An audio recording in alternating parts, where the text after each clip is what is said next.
We welcome you to another explosive edition of Radio Biafra presentation this very evening of the 31st day of May in the year of our Most High Elohim 2020. The time now is exactly a minute past the top of the hour. That means it is a minute past 7 p.m. in the glorious land of Biafra, and the same number of minutes wherever you are, regardless of the time zone you are listening to us from. We are coming to you live. We are direct. This is a live presentation. I know that a lot of people, we are shocked that I am once again on air presenting this very evening, but we have a gospel to preach, and we have decided that that very gospel we must preach on this very day. I will encourage you to ask your friends, your neighbors, your relatives, your parents, your siblings, your cousins, and your uncles to gather around their listening devices wherever they are, to partake and to participate in this very offering this evening, because we are not like any other broadcaster. We are not like any other that you may have come across. We exist in over 80 countries around the world, and in all those places across the length and breadth of this very planet Earth, people are listening to Radio Biafra. Some of you may have joined us via my Facebook page, Mazk Nnamdi Kanu, and of course, the official one, not the fake one, created by DSS to deflect and to divert attention away from this very monumental work that we are doing to restore our nation. We are on Radio Biafra app. You can receive us via TuneIn app. We are on Simple Radio. We are on Garden Radio, if I'm not mistaken, say Radio Garden, each of the two, or either of the two, I must say. We are also on satellite. Radio Biafra is also on FM in Biafra land. Across all this plethora of platforms, you can and should be able to receive Radio Biafra if you are determined to join us. Once again, I welcome you. And I say good morning, good afternoon, good evening, and good night to some of you, because we are broadcasting into every time zone around the world.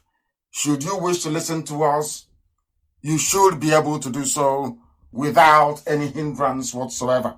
I welcome you. My name is Nnamdi Kanu. I am the leader of the indigenous people of Biafra. And by the very special grace of Chukwukika Biama Prumi Yenine, a servant of the wonderful people of Biafra. This evening, before we go any further, we are going to pray. We are going to call upon Elohim to direct our proceedings this very evening, as we have always done and will continue to do until the end of time. Wherever we are, I do recommend and suggest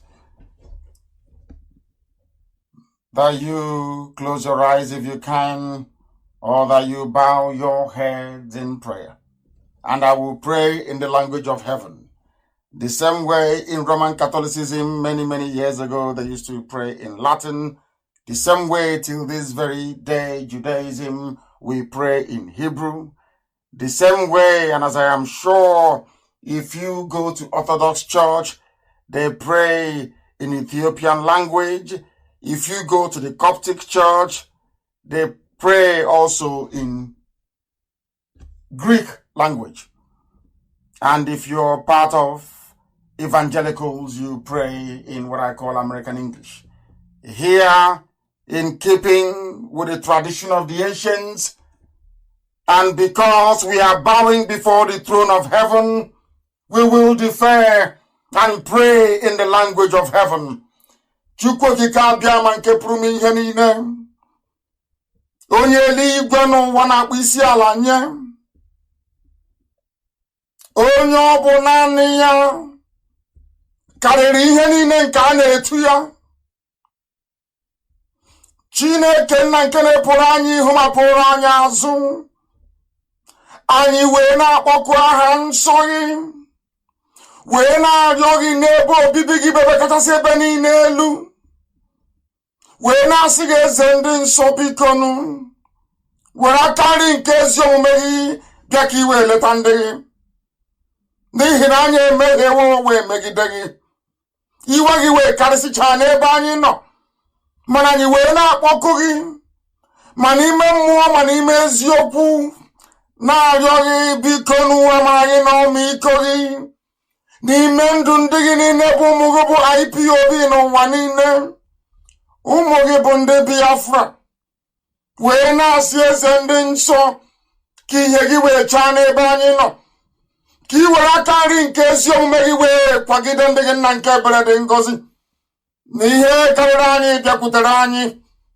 na ndị iro abatawa anyị n'ime, wee chijie kwọrọ n'agha, wee memila ọlụ aka nke gị onwe gị, wee kpochapụ ụmụ gị bụ ndị dunye ka ha wee weta ihe nsọ gị n'ime Biafra. Onye nwe m, anyị wee na-asị gị eze ndị nsọ biko mere anyị ebere, Chineke nna nke usu niile nke ndị agha biko mere anyị ebere, onye anyị ji wee na-eme ọnụ biko mere anyị ebere, n'ihi na ndị anyị ka mma na-achịzi anyị ọchị. Onye nwe m biko nụ, n'ihi na ọ bụghị otu a ka isi wee kwado ya, ọ bụghị otu a ka isi wee buru ya n'obi gbasara ọnọdụ anyị n'elu ụwa, kama ọ bụ site na amaghị, ọ bụ site na mmehie, ọ bụ site na arụrụ ala, ọ bụ site n'ụzọ ihe ọjọọ niile dị iche iche, ajọ mmụọ na ajọ mmadụ mere o ji wee dịka nye nwanyị ọ na-ala azụ nna nke ebere dị ngozi wee na-arịọ gị biko nụ, onye ndị mmụọ ozi na-akpụ isi ala nye, Chineke nnaeze ebube dị ngọzi, were biko n'ịhụnanya gị na ebere gị wee bịa ka i wee leta anyị, ka iru gị wee chaa n'ebe anyị nọ, ka amara gị wee zuo oke n'ime ndụ anyị, ka anyị bụrụ ndị ga-anọ ndụ n'ala nke ndị dị ndụ, wee hụ Biafra. Onye nwe m, ka anyị wee fee gị ofe n'ụzọ ziri ezi, wee kpụ isi ala nye gị mgbe niile, wee gaa n'ime ahụ Chukwu nna nke ebere dị ngọzi, dịka o si wee dị na mgbe gboo, wee rụọrọ ha ụlọukwu eze ebube dị ngọzi, wee fere ofufe gị ka nwee nwesi wee kwado eze ebere. Anyị ga-efe arụsị, anyị ga-akpụ isi ala wee nye ihe ọbụla bụ anọkpa ahụ, anyị anaghị efe ihe nwaanyị mụrụ, anyị anaghị efe ihe ọbụla nwoke ji aka ya wee gbutu osisi wee pịa, n'ihi na anya onwe anyị na-efe gị eze ebube dị ngọzi. Bikoro n'ime mmụọ na eziokwu anyị wee na-arịọ gị, wee na-aja gị mma, wee na-eto gị, wee na-asị gị biko toni na nsọpụrụ na ịja mma niile bụrụ nke naanị gị, onye kerele igwe na ọgbụgba mara mgbiri na-ebebe ka na-arịọ gị ise ise ise. Mma mmadụ gị Chineke. We have to proceed very speedily and without hesitation to preach this very gospel. Rather unorthodoxly, this very evening, we are going to start in a way that most would not actually expect us to. We want to lay the background upon which everything that is rotten about the zoo is predicated. We want to lay for the whole world to understand that when people talk about the zoo called Nigeria, that when saboteurs are rising up and defending what is in essence the indefensible, that they understand the enormity of the problem confronting the people that inhabit the damnable zoological republic. Our enemies are not sleeping. Therefore, I may choose to come air every blessed day. If it is warranted, I will do so. Our enemies are not sleeping at all. The evil is not sleeping. The Asabo is not sleeping in our land. All the traitors are not sleeping. Therefore, we shouldn't sleep either. We shouldn't be caught sleeping. Our enemies are numerous. They are fighting us in every way possible. We must overwhelm and overcome them. That's what we're going to do this evening. You must listen very, very carefully. Very, very carefully, please. Very, very carefully. We have to preach this very gospel. This is the voice of the real sponsor of Boko Haram. All of you know him. Ali Ndume. Listen, he's a politician. He is a Janjaweed politician. Listen to what he has to say about the zoo. And then from there, we take it on and build and weave the entire structure of this evening program on top of what this man has to say. This very video is everywhere. I am sure some of you may have heard about it before, but not from this perspective, most definitely. I want you to listen, and listen very carefully and attentively.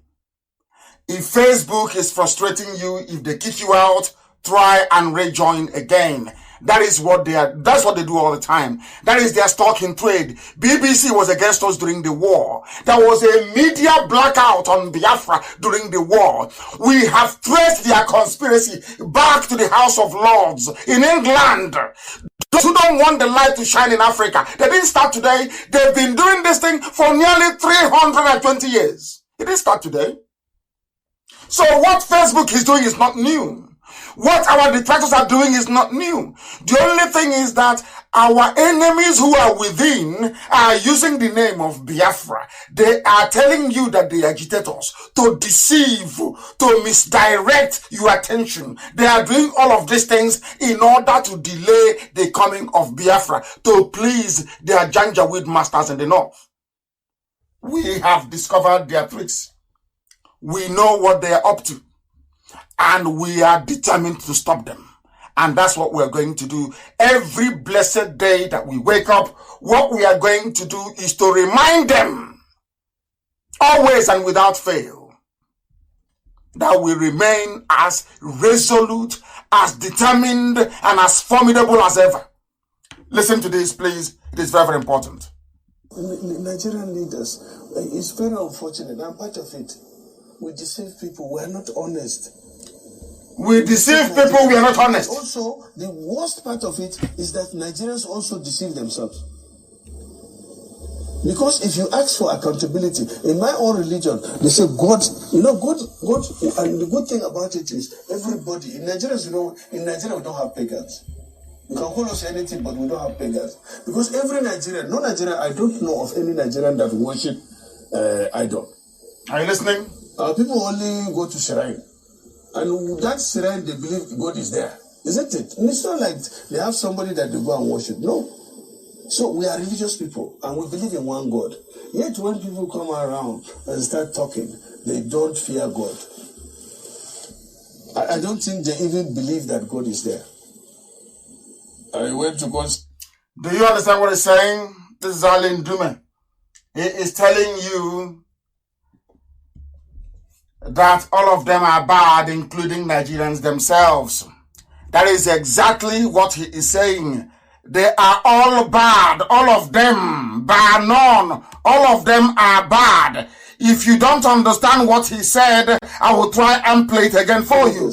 It's very unfortunate. I'm part of it. It's unfortunate. We deceive people. We're not honest. Politicians in Nigeria, they do what? Nigerians. They deceive people. They are telling you it is their job. Their job is to deceive you. Their job is to raise saboteurs from everywhere. It is their job always to make sure that you're held down in poverty and in penury. It is their job to make sure you have no electricity. It is their job to sure you have no good roads. It is their job to make sure you have no decent education. It is their job to make sure you are born into suffering.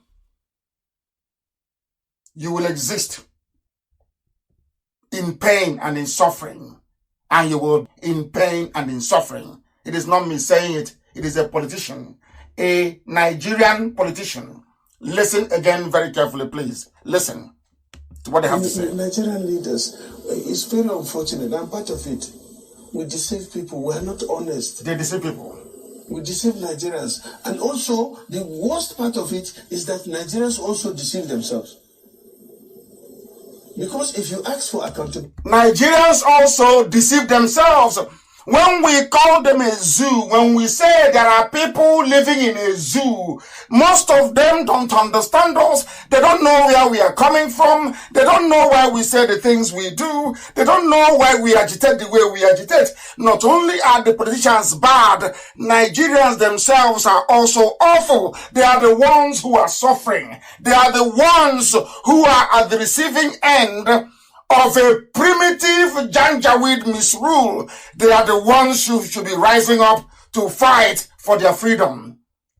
But they are the ones over and over again that have decided to fight those who are fighting for their freedom. And I don't want anybody to get discouraged. You cannot afford to be discouraged.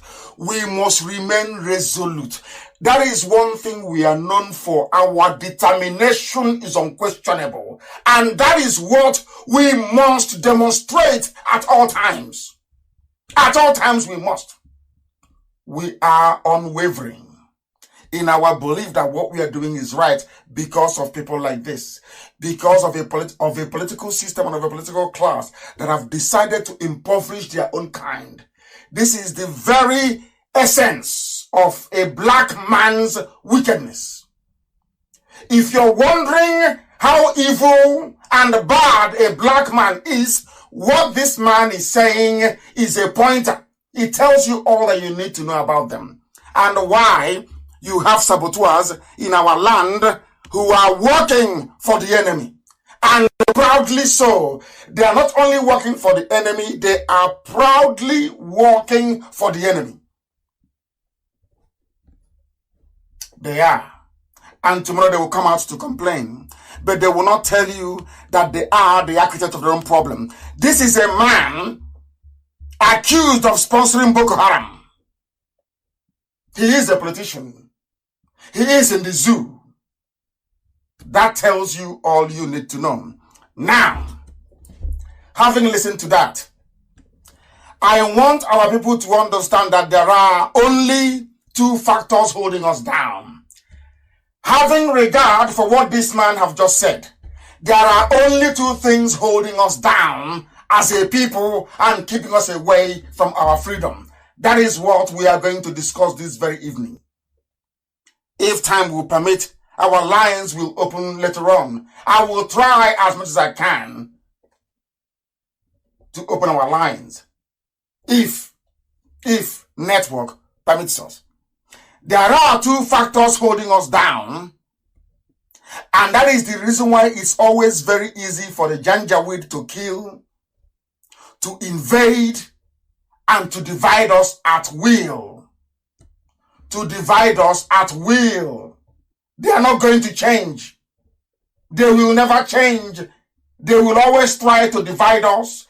They will try to demoralize us. They will do everything they can to make you feel that what you're doing is not working, but believe you me, we are holding them in a very bad place.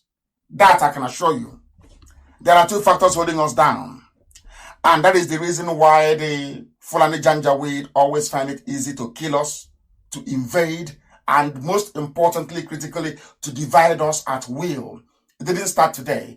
The reason why people are sometimes ashamed, or should I say, afraid to say who they are, to use the word Biafra, was because Britain, over 300 years ago, started this very process.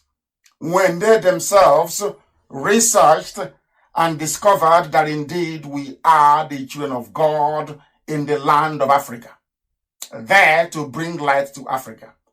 That was when Britain started this very concerted effort, both covertly and overtly, to make sure that Biafra does not see the light of day. And this evening I'll prove it to you. I am also trying to make you understand this, that the successive leadership of all Biafran ethnic nationalities have failed, repeatedly I say, failed to address the issue of division, the issue of segregation, the issue of subjugation, the issue of the subversion of the name Biafra. so that when we agitate for Biafra, the world can understand the reason why we are doing so. That our enemies as well can appreciate the reason why we are doing so. Another problem that we have is Igbo man's love for gossip and backbiting, bitchiness. I didn't say Igbo women, I said Igbo men. Their love for gossip and their this affinity they have to backbite, which links to what I've always preached all the time. It has to do with greed, envy, and jealousy. That is why you have janjaweed in our homes, in our villages, in our communities, in our market squares, in our bushes, in our forests, everywhere you have them. Up until now, up until this very minute, those who hold political power, there has never been any concerted effort to try to drive those people away. And before the Janjaweed came, before the Fulani decided to invade Biafra land and take our land over, they bribed every major media house in the world. They bribed everybody. They bribed Facebook. They bribed BBC. They bribed CNN. They bribed Dutch. Anybody, every major news outlet in the world is in their payroll. Now that they're invading, have you heard about this invasion anywhere else? Are people complaining about this invasion? Have you heard of any publication anywhere in the world analyzing the disproportionate influx of Janjaweed and Lamajiri terrorist fighters into Biafra land? I'm asking you a question. Have you read it anywhere? The reason why you will not read it is because they have been paid. They have been bribed. There is a global effort not to allow Biafra to emerge. I said global conspiracy. And the Igbo man is not helping either. The Igbo man is not helping either. They are the ones who are being recruited to do the work of the Janjaweed for them. They are the ones who are going all over the place, lying against Biafra, trying to deceive the same people that they ought to be saving. These are the issues confronting us as a people. And it is my duty and responsibility to highlight it to the hearing of the whole world, that mankind may know that there was a time that we preached this very gospel. We warned our people, but they did not listen. This evening, we are continuing our effort to unite the Biafran family all over the world, especially in Biafra land. I said especially in Biafra land, because there are some things that people do not know. There are many things we do not appreciate nor understand, nor have the urge or need to understand it. That is why when we preach, we use historical references that each and everybody listening to us may come to the understanding that what we are saying is irrefutable. You can't doubt it. You can never, ever doubt it. Now, this very evening, having heard what the Alamajiri said, that the zoo called Nigeria is a den of rogues and politicians are evil. Even ordinary Nigerians are evil as well. That is what the man said. That people are merely deceiving themselves. They claim they believe in God. There is nothing godly about them. All they do is to lie and to deceive themselves. And the headquarters of all these liars and deceivers are in Igbo land. These are Igbo men. It doesn't matter if you call yourself Niger Delta or anything you call yourself. You are your own greatest problem and enemy. When other people are grouping together, seeking to devour you, to invade your land, to take your ancestral homes, you are busy gossiping, envying each other and backbiting. Because that is what the enemy asked you to go and do. to divide the attention, to make sure they don't focus on that very thing that we are doing, which is to come into your land, conquer you, defeat you militarily and politically, and then take over everything that belongs to you. Now listen, this is a story of somebody, because this debate about Niger Delta is still raging. And I'm going to link everything up this evening. From what this Janjaweed said to everything about this whole Niger Delta nonsense. Traitors, saboteurs are hiding under the name Niger Delta to derail Biafra. They are hiding under the name Niger Delta to perpetrate iniquity. They are hiding under the name Niger Delta to get away or to excuse themselves from a responsibility they willingly entered into. That was why I said that anybody, man or woman, referring to himself or herself as a Niger Delta person, once you have Niger, you have Delta in anything you are doing, God in heaven knows you are working for the caliphate. That is how you know them. Once they have Niger to their name, or South, Niger Delta, anything that has Delta to it, you know they are working for the Fulani Caliphate. And their job is to distract your attention at this very critical time, is to make you not to see clearly, is to make you not to critically analyze your situation, to make it impossible for you to come together as a people to articulate a solution, or should I say a way out of the mess that you're in. That is why they're in our land. And if you don't know that we are surrounded, we are. We are, apart from Israel. Biafra is the second most hated people in the whole world. People hate Biafrans for no reason. They just see you and they hate you for no reason. They see the blessing of God on your face and they despise you. That is why they have come into our land to take it. And what are their agents doing? Trying to deflect your attention, trying to divert your attention away, trying to make you feel that you have greater problems, that 2023 presidential whatever nonsense election is your priority or should be your priority, that the best way to address the overwhelming invasion of your land is to hope that things will be better in 2023. And by that time, you will no longer exist. You must understand what these people are doing. Somebody wrote something which is quite interesting, which I must read to you. I think I don't have his name. No, his name is Chibike. Is that correct? What is his name? Let me read what he wrote anyway. He said, I come from Otaka community in Obubra. Obubra is in Cross River State. Obubra LGA, local government area of Cross River State. We are about 20,000 inhabitants in population, as the controversial census says. Of course, nobody believes anything coming out of the zoo, according to what Alin Dume said.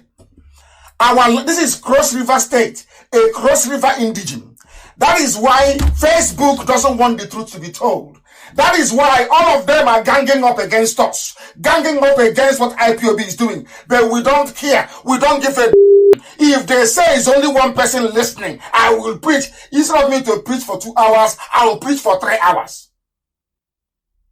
The more they reduce the number of our listeners, the more I will preach. You think this is 67? You can intimidate? You can use your media blackout as they are slaughtering Biafrans, as our parents are dying on the battlefield trying to defend us. You are busy lying to the whole world. All of you, we are lying to the whole world. Every Yoruba media, every Hausa media, the Middle Belt today who are being slaughtered. I said the same Christians in the Middle Belt that I'm fighting for when I go to America. The same Christians in the Middle Belt. You joined Go On, who was a Christian, to kill Biafrans. Go On went and created southeastern Nigeria, which is this same place where Igbo people come from, in Cross River State. I hope you're listening. In Cross River State.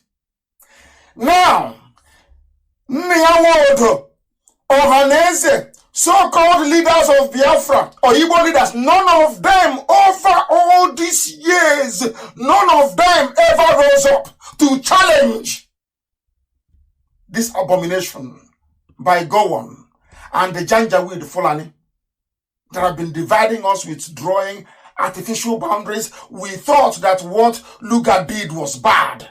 What Gowon and the Janjaweed in the north did is an abomination. And that was why Chukwukikabiama said, Biafra will not, are you listening? Biafra can never come until you go and unite all these my children together. And that's what we are doing. Now you know why Biafra did not come in 1970. I have told you this story before. I went to America and they were giving us the facts and figures of the Biafran War. They said that, of course, the Vietnam War was a distraction, but had we fought on for another 6 months, President Nixon would have instructed Harold Wilson in the UK to allow Biafra to go. Only 6 more months. But we stopped because Elohim wanted to show us Biafra, the promised land, to say your parents have fought for this. Now all of you should go and fight for it. And that's what we are doing. But you cannot fight for Biafra unless you unite the children of the Most High, unless all the Biafran families are one together. And that is exactly what we are doing. The only thing is that we are doing it in every truth and in every honesty. That is why we say everything in the open. Nothing is hidden. So when we tell you that this is where the boundary of Biafra starts and this is where it ends, you will have no need to doubt us. Let me read for you. There are about, according to official zoo census, there are about 20,000 inhabitants in Otaka community in Obubura local government area of Cross River State. Because when a Janjaweed Irat or a Yoruba Irat was like, oh, leave Cross River out of your Biafra, they will not tell you. This is something that channels cannot tell you. Punch newspaper can never tell you. All the Yoruba media can never tell you because they are doing the work of they are working for they are working for darkness. They can never ever tell you that there are Igbo people in Cross River State. They never tell you that. They can never tell you. Not just in Delta, not just in rivers. Because if you ask the Hanese, if you ask anyone, they will say, oh, there are the Igbo speak, the 7 Igbo speaking states. Igbo speaking. But there are no Hausa speaking states in the north. No Fula speaking states in the north. No Yoruba speaking states. It's only in our land. They want to divide us. They don't want us to be together. Once you divide the land of Biafra, Elohim departs. His glory cannot be with you. His grace, he will take his grace with him. You are on your own. That's why we are suffering today. So what we're actually doing now is what Ohanese should have done since 1976. They never did it. These are the elders that they sat down and they saw something that young children cannot see. Isn't it ironic that we have elders and children are now teaching elders their own history? Elders that should be telling us under the moonlight, in the night, what our history is, who we are related to, who are your brothers, who are your cousins, who are your sisters. They didn't do it. It is us, the children, now telling our fathers who we are and who our relatives are. It is a shock, an utter abomination. Utter. My goodness. Let me read this to you. Our language is Igbo in Cross River State, in Otaka community, in Obubra, in Cross River State. The language is Igbo language. They speak the same Igbo that some parts of Igbo people are speaking. That's all. And in Otaka village, in Obubura local government area of Cross River State, they have 4 market days. Eke, Ori, Afandonkwa. And in Otaka village, in Obubura local government area of Cross River State, They circumcise all their male children on the 8th day. They celebrate New Yam Festival. They are called Isobo people. Isobo is the same thing. The same we have in Isoko, in the so-called Delta State. I hope you're following. Not that we want to force anybody to be part of Biafra, but we want to let the God Almighty in heaven know that that assignment that he gave to us, that we must go and locate all his children, shine this light of knowledge of Biafra to them, then let them decide where they wish to belong. They must decide where they wish to belong. That is exactly what we are doing. Some people won't listen, they will keep calling, even when it's not time to do so. That is what Ali Ndume was saying. People who don't listen to very simple instructions. But we must proceed. And proceed we must. Don't please, but if they remove you, you come back in again. That is what Facebook does. It doesn't matter what they do, we are proceeding. We are proceeding with our program this evening. I said, I challenge Facebook to take it down from now 5.9K. Take it down to 100 and I'll still be preaching. Check about who knows. We are beyond being demoralized, if you don't know. Otaka community in Oboburala government area of Cross River State is Biafra. It is an Igbo territory. They call them the Great Sub-Igbo speaking groups. Domiciled in Niger Delta, that's what they call them. These are Igbo people. They are calling them Niger Delta. And it's even a very good thing that even the pig today came out to say he's an Igbo man. And I said, no wonder. Only an Igbo man can be as stupid as you are. Only an Igbo man can collect money and deny that he didn't collect any. I'm coming to you later on. Only an Igbo man will now deny that you don't know who Uchenna Asiebu is. You are now denying that Uchenna Asiebu never gave you any money. Only an Igbo man will do that and say he's a Niger Deltan. Talking rubbish. Only an Igbo man will deny money given to him. Oh no, by day and by night. You deny I never spoke to you. You deny I never sent people to your mansion in Cotonou. I did not speak to you. You don't know who Edoziem is. You don't know who Abanyim is that came to see you in the republic that I sent to come and see you. You don't know who Nzulumike is anymore. You deny speaking to me on the phone before you went into that meeting in Cotonou. You deny it. You are an Igbo man, so I'm not surprised. Full of self-deceit. So you no longer know. You say, of course, I did not give you money directly from prison. I asked somebody to give it to you. His name is Uchenna Asiebu. Have you forgotten? You people are the problem. You are an Igbo man, but you're hiding under Niger Delta, talking rubbish. But you're an Igbo man. You look like you're an Igbo man. No wonder. I'm not surprised. All you people know is to backbite, envy, gossip. An Igbo man will sit down. He'll be sharing a gusi, talking rubbish, gossiping. That's all you do. I'm not surprised. All your useless militancy was just pure 419 you're doing. You're so you think everybody else is a criminal. And in broad daylight, you deny the money that I asked you, Uchenna Asiebu.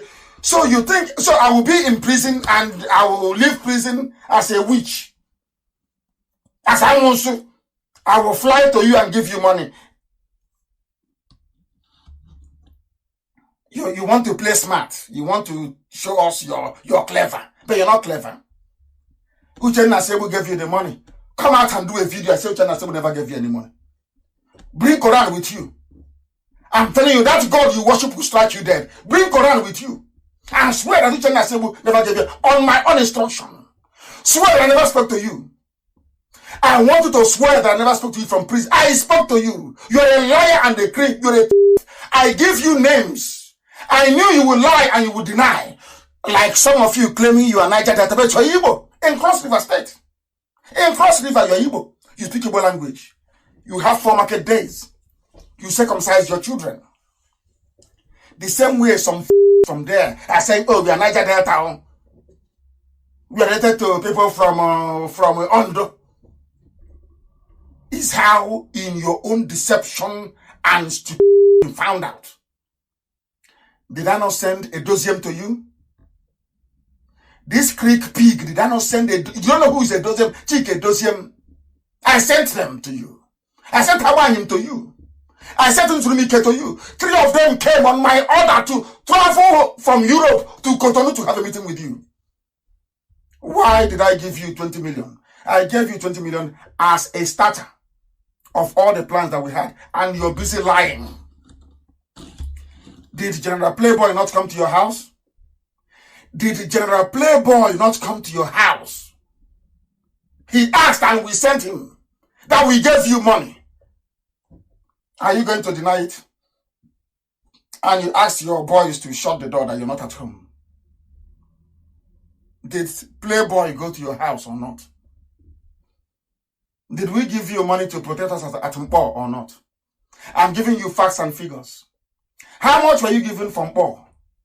5 million. I approved it. From Mpo to defend us 2016 at Mpo. The massacre that Amnesty keeps talking about till today. At Mpo. Have you forgotten? You said something was coming. You are the one that went and told the zoo that we have no arms and they came to Mpo to slaughter us. It came from you. And you're an Igbo man. I'm not surprised. Now you have agreed that you're an Igbo man. You think you can lie? You don't know.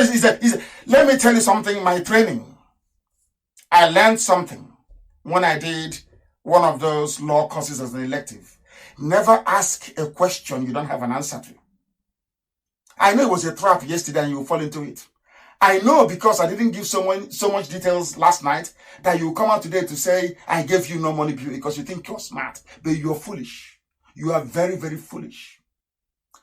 Uchenna said, well, Mimi gave you the money. I want you to do a video. Come out tomorrow and say, Mimi never gave you any money. Come out and do another video because you have no shame. See how a grown-up man is lying. Instead of you to address the issues, I'm just trying to draw. I want the world to know how an Igbo man behaves. That is why Janjaweed that did not go to school is controlling our lives because of this type of selfish behavior. All of you, your masters are panicking in the caliphate. They maybe have given Yoruba people working for Facebook more money. So please reduce it. You forget that people are listening via Radio Biafra app. People in Biafra and are listening via FM. People are listening via tuning. People are listening via Sweet Radio. People are listening through country radio. Do you seriously think people are even satellite? You think people are listening to Nnamdi Kanu via Facebook? Is that what you think? People are listening on YouTube. Live channel on YouTube. You don't know that? That's how daft people are. That was why Alan Dume said that not only the politicians, that Nigerians also are stupid. That's what he said. You are denying something. I called you on the phone. You and I had a conversation. My men had a meeting with you in Cotonou. You are denying it. Omiomio sent you money. You are denying it. I doubt you are a militant. I don't think so. You are just there eating pork. Look at how they are the people in the cross. But the Cross River is saying it's not the Delta. It's not. Look, and we keep quiet like if not for IPOB. People, when they talk that rubbish, some of you, you're about me irats. They intimidate you and you run. You just, like if you abandon an argument that you have won by nature. These are your relatives in Cross River, in Delta State, in Rivers, in Akwa Ibom, in Bayelsa. They are your blood relatives. I said blood. Somebody, Janjaweed from somewhere, is on Facebook that leave Cross River and you run away. Some idiots will say to us, can't you make it only Igbo nation? And look at the campaigning for Igbo nation. And I asked them, do you know you have relatives in Benue? Do you know your people are in Cross River? You're talking about Igbo nation of 5 Igbo speaking. You people are because you didn't go to school. Some of you are professors, but you know nothing. Absolutely nothing. Are you more Igbo than somebody from Abo? You're from Owerri. Onewi. Are you more Igbo than somebody from Ebanke? Igbo Akre, that's the name. Are you more Igbo than somebody from Otaka in Obubra? How are you more Igbo than that person? Is there any center we have in Igbo land? So, as equidistant as you are to that very location, that makes you more Igbo? The answer is no. So, I will ask you again. Can somebody tell me why they will be campaigning for Igbo nation of only 5 states when you have Igbo people in Cross River? Who are they? People in the some they go to Sahara reporters, they be writing nonsense, they be writing garbage, writing pure crap. They're intellectuals. If you write PhD or LLD, rubbish. Black people. You think having a degree, PhD, SSD gives you common sense? You hide behind your to write rubbish. That is why your politicians are useless. Useless in this life. Useless to the core. They can't defend you. The answer, Chibike, Omeji, Chidemma, in Cross River State. Some of you now will go to one of those their platforms and the Yoruba from Obomo show will come and write rubbish. Hey, you want to take Cross River because of the oil? Instead of you to say that I have my brother there, his name is Chibike. I have my brothers there, his name is Chibike. It's not oil. I am looking for Chibike, my relative. In Obubra. Some of you shy away from a debate. If not for IPOB, where would you be today? Janjaweed will make pepper soup. Unbelievable. Why was it I ask them all the time? Why was it that Nnamdi Azikiwe and all the alleged great Igbo leaders, they never sought to unite with their kith and kin? Never. It was I think it was the Ohanese of Ralph Uwechwe that managed to bring in Delta and Yoma and then some parts of rivers. The rest the southeast 5 Igbo speaking states. How about the Igbos in Benue? How about the Igbos in Cross River? How about the Igbos in Edo? How about the Igbos in Delta? How about the Igbos in Rivers? How about the Igbos in Akwa Ibom? You are more Igbo than them. You're asking me to restrict Biafra agitation to only 5 states. Are you more Igbo than those people in Akwa Ibom? It's now becoming clearer, isn't it? Very, very clear. Our enemies are wasting their time. They know we know more than they do. We are schooled. All these so-called great leaders, they failed in the simplest task that Elohim asked them to do. He sent the message through Mazk Nnamdi Kanu. All throughout 1940s and early 50s, Mazk Nnamdi Kanu kept telling Azikiwe, forget one Nigeria. Let's unite our people. Azikiwe said no. Look at the mess we're in today. And somebody wants me to regard Azikiwe as a great man. I don't think you know what you're talking about, honestly speaking. Now, let us look at what happened. I told you that they have ganged up. People don't understand the level of conspiracy against Biafra, the word Biafra. And I kept asking myself, why is it that any time these people, they hear the word Biafra, they want to go mad? There is something about Biafra that is driving the British man mad. Something. What is that thing?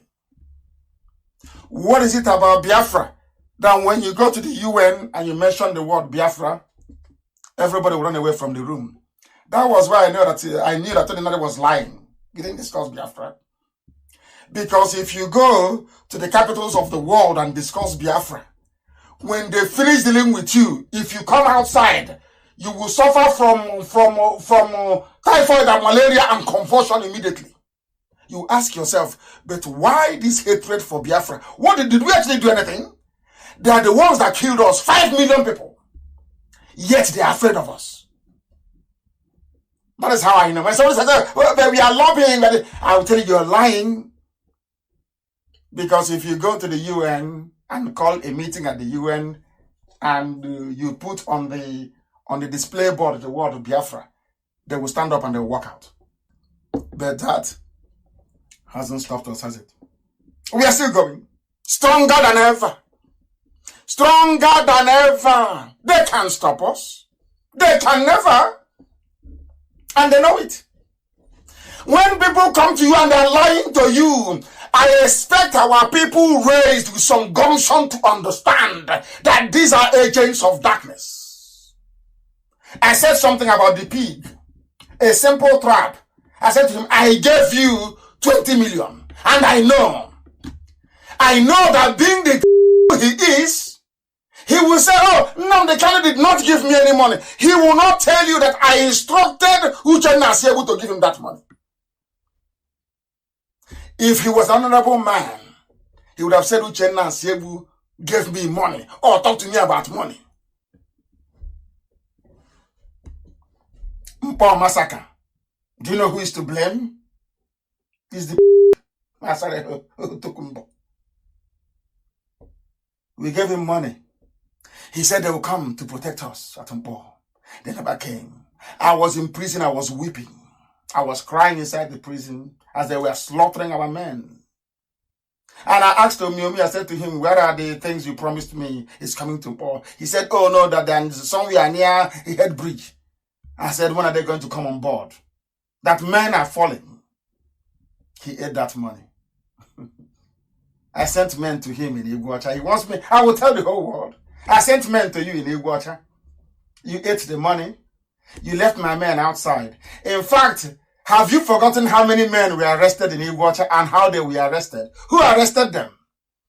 Is it not your own boys that we are riding in DSS, what's it called? This is their truck. Pointing out my men in Iguacha. When they went to the place where you said they are going to sleep, was anything there? They were telling me that there's nothing there. Nowhere for them to sleep. Did you ask me to bring money to fence the place or not? To make it more secure? Yes, that you're a so I will expose you to the whole world. Did you or did you not ask for more money to build fence? And I said, how about the money that I gave to you? What is it for? Are you going to deny it? Did Uchenna Asiebu send money to you or not? And how many times were you sent money? How many times, since you think you're smart, you are denying I didn't speak to you? And I'm asking you, the meeting we held in your place, I joined by teleconference. 3 of my men were there. I flew them from Europe into Cotonou. Edoziem Abanyum. True or false? Simple question. You're a liar. Just like your counterpart working for the Janjaweed. Nkabu constitution he will office flat file. He won't allow people to speak. Always yapping like a canary.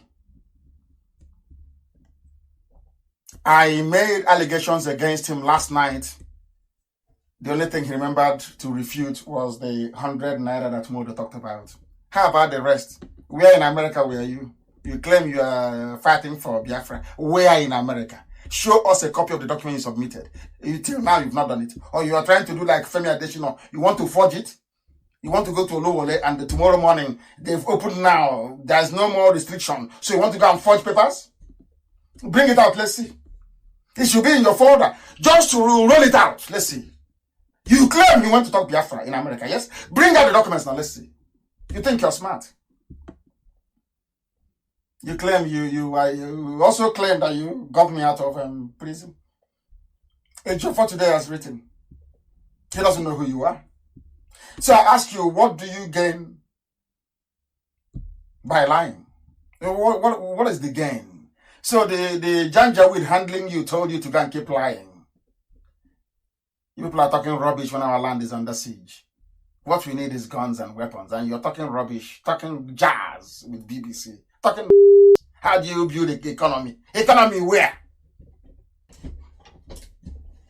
All you do is you gossip.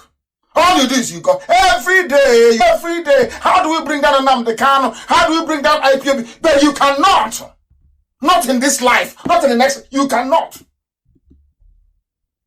Today now you know you're an Igbo man. But he said you are dancing like a headless chicken. You are doing bli job. Next has happened.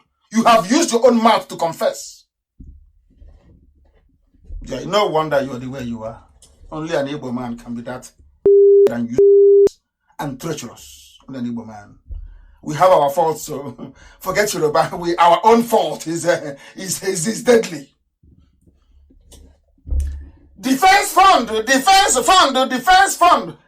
I said, show me an Igbo man in the whole world, an Igbo man that can give you $100,000 and say, go and fight for free. No Igbo man can do it. Igbo women can, maybe. No Igbo man. And the Fulani know this. That's why they have come. They know you people. They know you people are so you are so you so much hate yourselves that you cannot bring out one dime to save your people. The Fulani know this about Igbo man. How many millionaires do you have? Is Peter not a millionaire? Is Soludo not a millionaire? Who owns Orient Oil Block in our land? Is it not Emeka Anyoko? Don't they have money to buy weapons to defend our land? But they won't do it.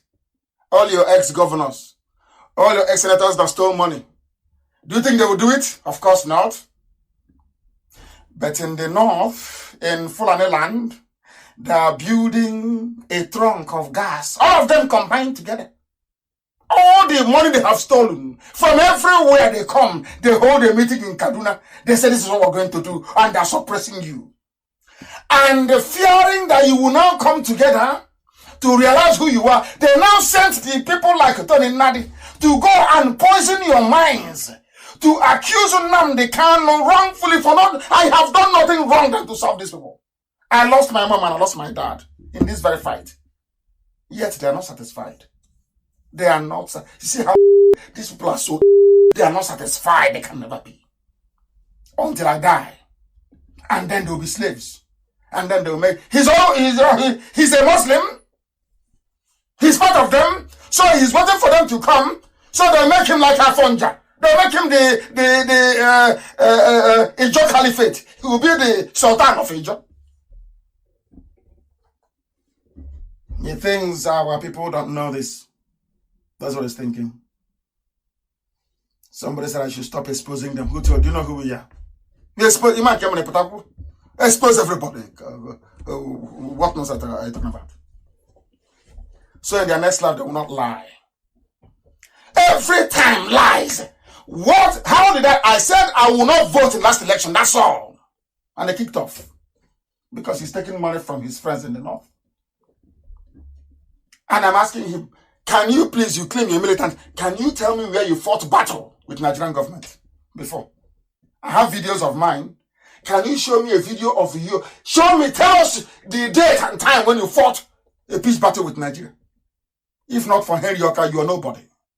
Henry Yoka made you who you are. You were busy stealing oil from doing a bit of bunkering. They're talking rubbish. Do you know the word Biafra is from here? I'm just laughing at them. No research. No thorough examination of anything. No laying out the facts. Just come out and be talking. And so he has heard a Janjaweed or maybe a Yoruba Irat say, Biafra is a Portuguese name. He did it. And made a fool of himself. Show me the word Biafra in Portuguese language. I challenge anybody. Go and show it to me. Show it to me. I dare you. Show it to me. And do you know that Biafra is the anglicized version of the original name? Do you know the original name? You know you don't. These are the so-called intellectuals, man.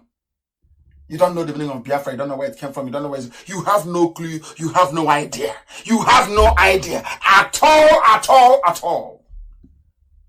But you're busy yapping nonsense, as always. Yapping crap, always. I will teach you this evening. I am going to look at the BBC wartime correspondent. I said to you yesterday that BBC is evil. I want to prove it to you today.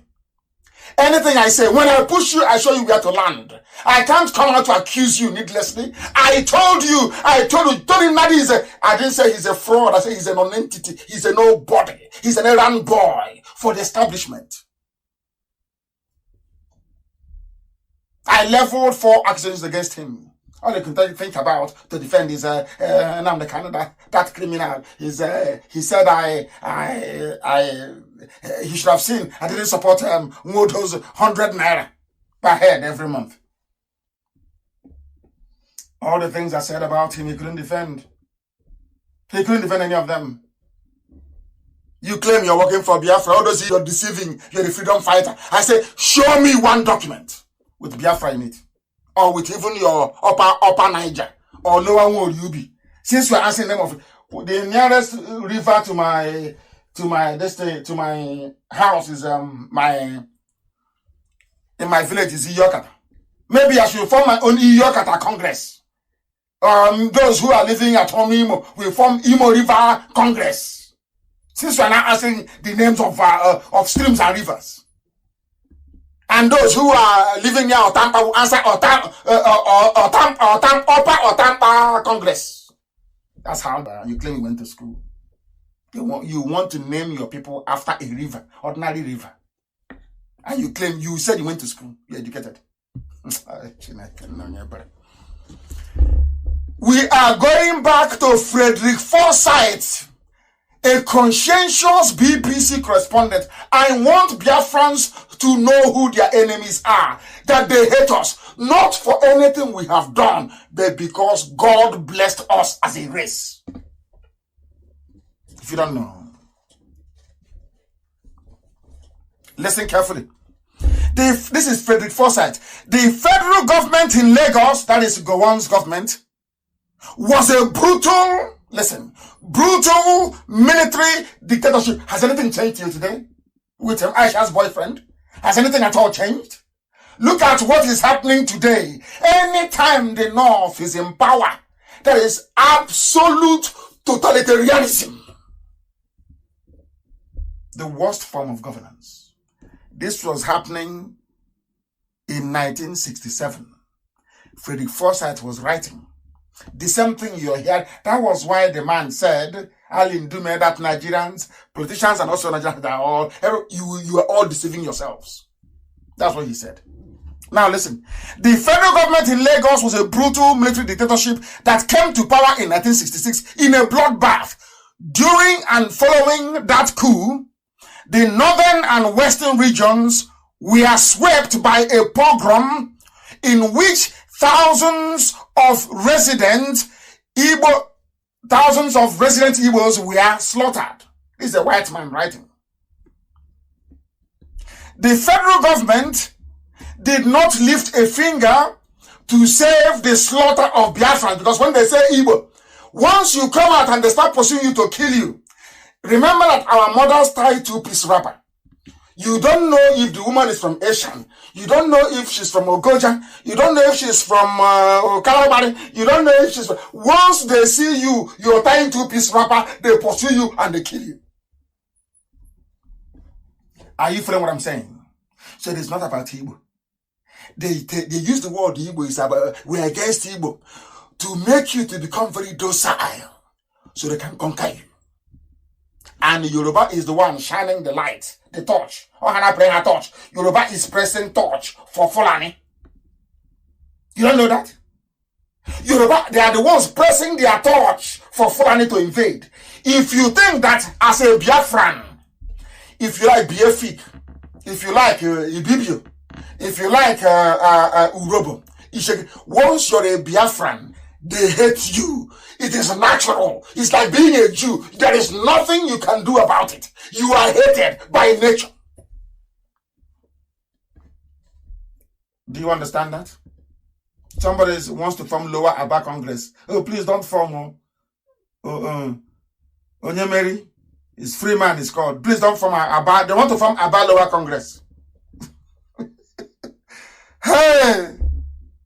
Ignorance is a disease. Even with your so-called BSc, LLB, BA. It doesn't mean you have anything in your brain. Doesn't mean anything. Listen, they were killing Igbo people. Once your mom ties two-piece wrapper, you are a dead meat. The federal government did not protect our people then. Never protected the Biafrans. Never. That even somebody that was British educated, then he was a Colonel Gowon. But listen to what a white man said. He said that Gowon was a puppet. Like Opusodema. Listen, Gowon was a puppet. The true rulers were a group of northern colonels. The cabal did not start today. Fulani cabal did not start yesterday or did not start with the death of Buhari in 2017. It's been there always. It was the cabal that said, because we want to kill Christians from the south, the best thing for us to do is to get a Christian from the north, from the middle belt, and support him to do the killing for us. The same thing they are doing now. Instead of them to come and say, we are coming to take over your land, they said, no, they are resettling. Alamajiri. So that when you're writing to the world and you're saying, but it's Alamajiri. You might be thinking, but what is Alamajiri? They will not tell it is the Fulani people who are coming to forcibly take over your land. That was what they did to Gowon. They said to Gowon, you will go for us. These Igbos used to, even the Middle Belt, they were filled with hatred and envy for the Igbo man. Middle Belt, all of them. The TVs, they hate for no reason. The only reason why they hated an Igbo man was because an Igbo man was successful. God blessed him. Wherever he goes to, God will bless him. He will do well. He will be a son. Don't mind their stinginess and their wickedness. That comes with it as natural as well. But they always did well. They said the zoo is jamming our radio back home. I don't know what is going on. I have no idea. But we're going to get far more superior systems than this. Don't worry about that. They know the gospel is hitting them very hard. They forgot that there will be a replay. People will replay and replay and replay and replay, so they're wasting their time. Don't worry yourself too much about that. They said the radio in Biafra land is down. Is that correct? Our deputy, is that? No, it is going very well from here, so I don't know why it should be down. I don't know. Are you sure it is down, or maybe some Yoruba trying to discourage our people? I do like Yoruba, of course. You know, some Yorubas fought for Biafra. Some Yoruba men fought and died for Biafra. And we remember them. Their heroism and their bravery. Remember all of them. The Yorubas that fought and died for Biafra, we honor them. Those I am against are the traitors. The same way I am against the traitors in Biafra land. The same way I am against the traitors in Igbo land. In Ijo land, wherever I see traitors, I attack them. I can't stand them. A traitor should not be alive. They come to you and they pretend they're part of you. Hey, I'm fighting for you. Oh. But why are you not talking about the Fulani in our forest? That's when you know who is who. That's when you know who is who. We must continue. They never lifted a finger. They used Gowon. They fronted him to go and do the killing of the Christians. The crisis deepened. And in early 1967, Eastern Nigeria, then our land, the land of Biafra, we sought restitution. Now listen to what the British did. I am going to shock all of you. Now you understand what is happening in Nigeria today is as a direct result of the wickedness of the British government of the time. I want to prove it to you. Listen very carefully. The British organized a Buri conference. The reason why they organized it was not to find a peaceful solution. It is to give a cover, some sort of legitimacy for the genocide, for the Holocaust they were about to unleash. according to an Englishman, Frederick Forsyth, that said that what Britain did was a shame during the war. It was Britain that organized the Aburi Conference. And in that Aburi Conference, Gowon was there. Ojukwu was there. Two of them drank tea and brandy and agreed that the zoo called Nigeria will go back to a kind of a confederation. Back to the 1960, or should I say 1963 Constitution. Are you following? Everybody will be on their own, developing their resources. Do you know what happened? On returning back to Lagos, now listen to this, you'll be shocked. On getting back to Lagos, at the instigation of the British, in fact, the colonials, the cabal in the north, including then the Oba of Benin, understand this, it is the truth, including then the Oba of Benin, Lord have mercy, it is the truth, it's history. They ganged up because of their hatred for the Igbo man. They said, no, we no go gree, we no go gree. Do you know they tore up Aburi Conference? And they asked Gowon, I think it was last year, why didn't you honor Aburi Conference? He said because Ojukwu came back and announced it first. Can you see? He's the one, they said he's leading prayer. And they said somebody invited him to come to Biafra land to pray. I am looking for the name of that person. I can't find. And I'm telling the whole world today, please, can you give us the name of the person inviting Gowon? Give us his name. So you're telling me that in Israel, after killing 6 million people, that although Hitler is dead, his children can be invited to come to Israel? Do you see how foolish we are? Do you see when I tell that an Igbo man is a poison unto himself? Do you see what I'm saying? Forget all that nonsense you are saying. His verse matters. They are poison unto themselves. You want to go and invite somebody that killed 5 million of us in a period when we are crying over the death of our people?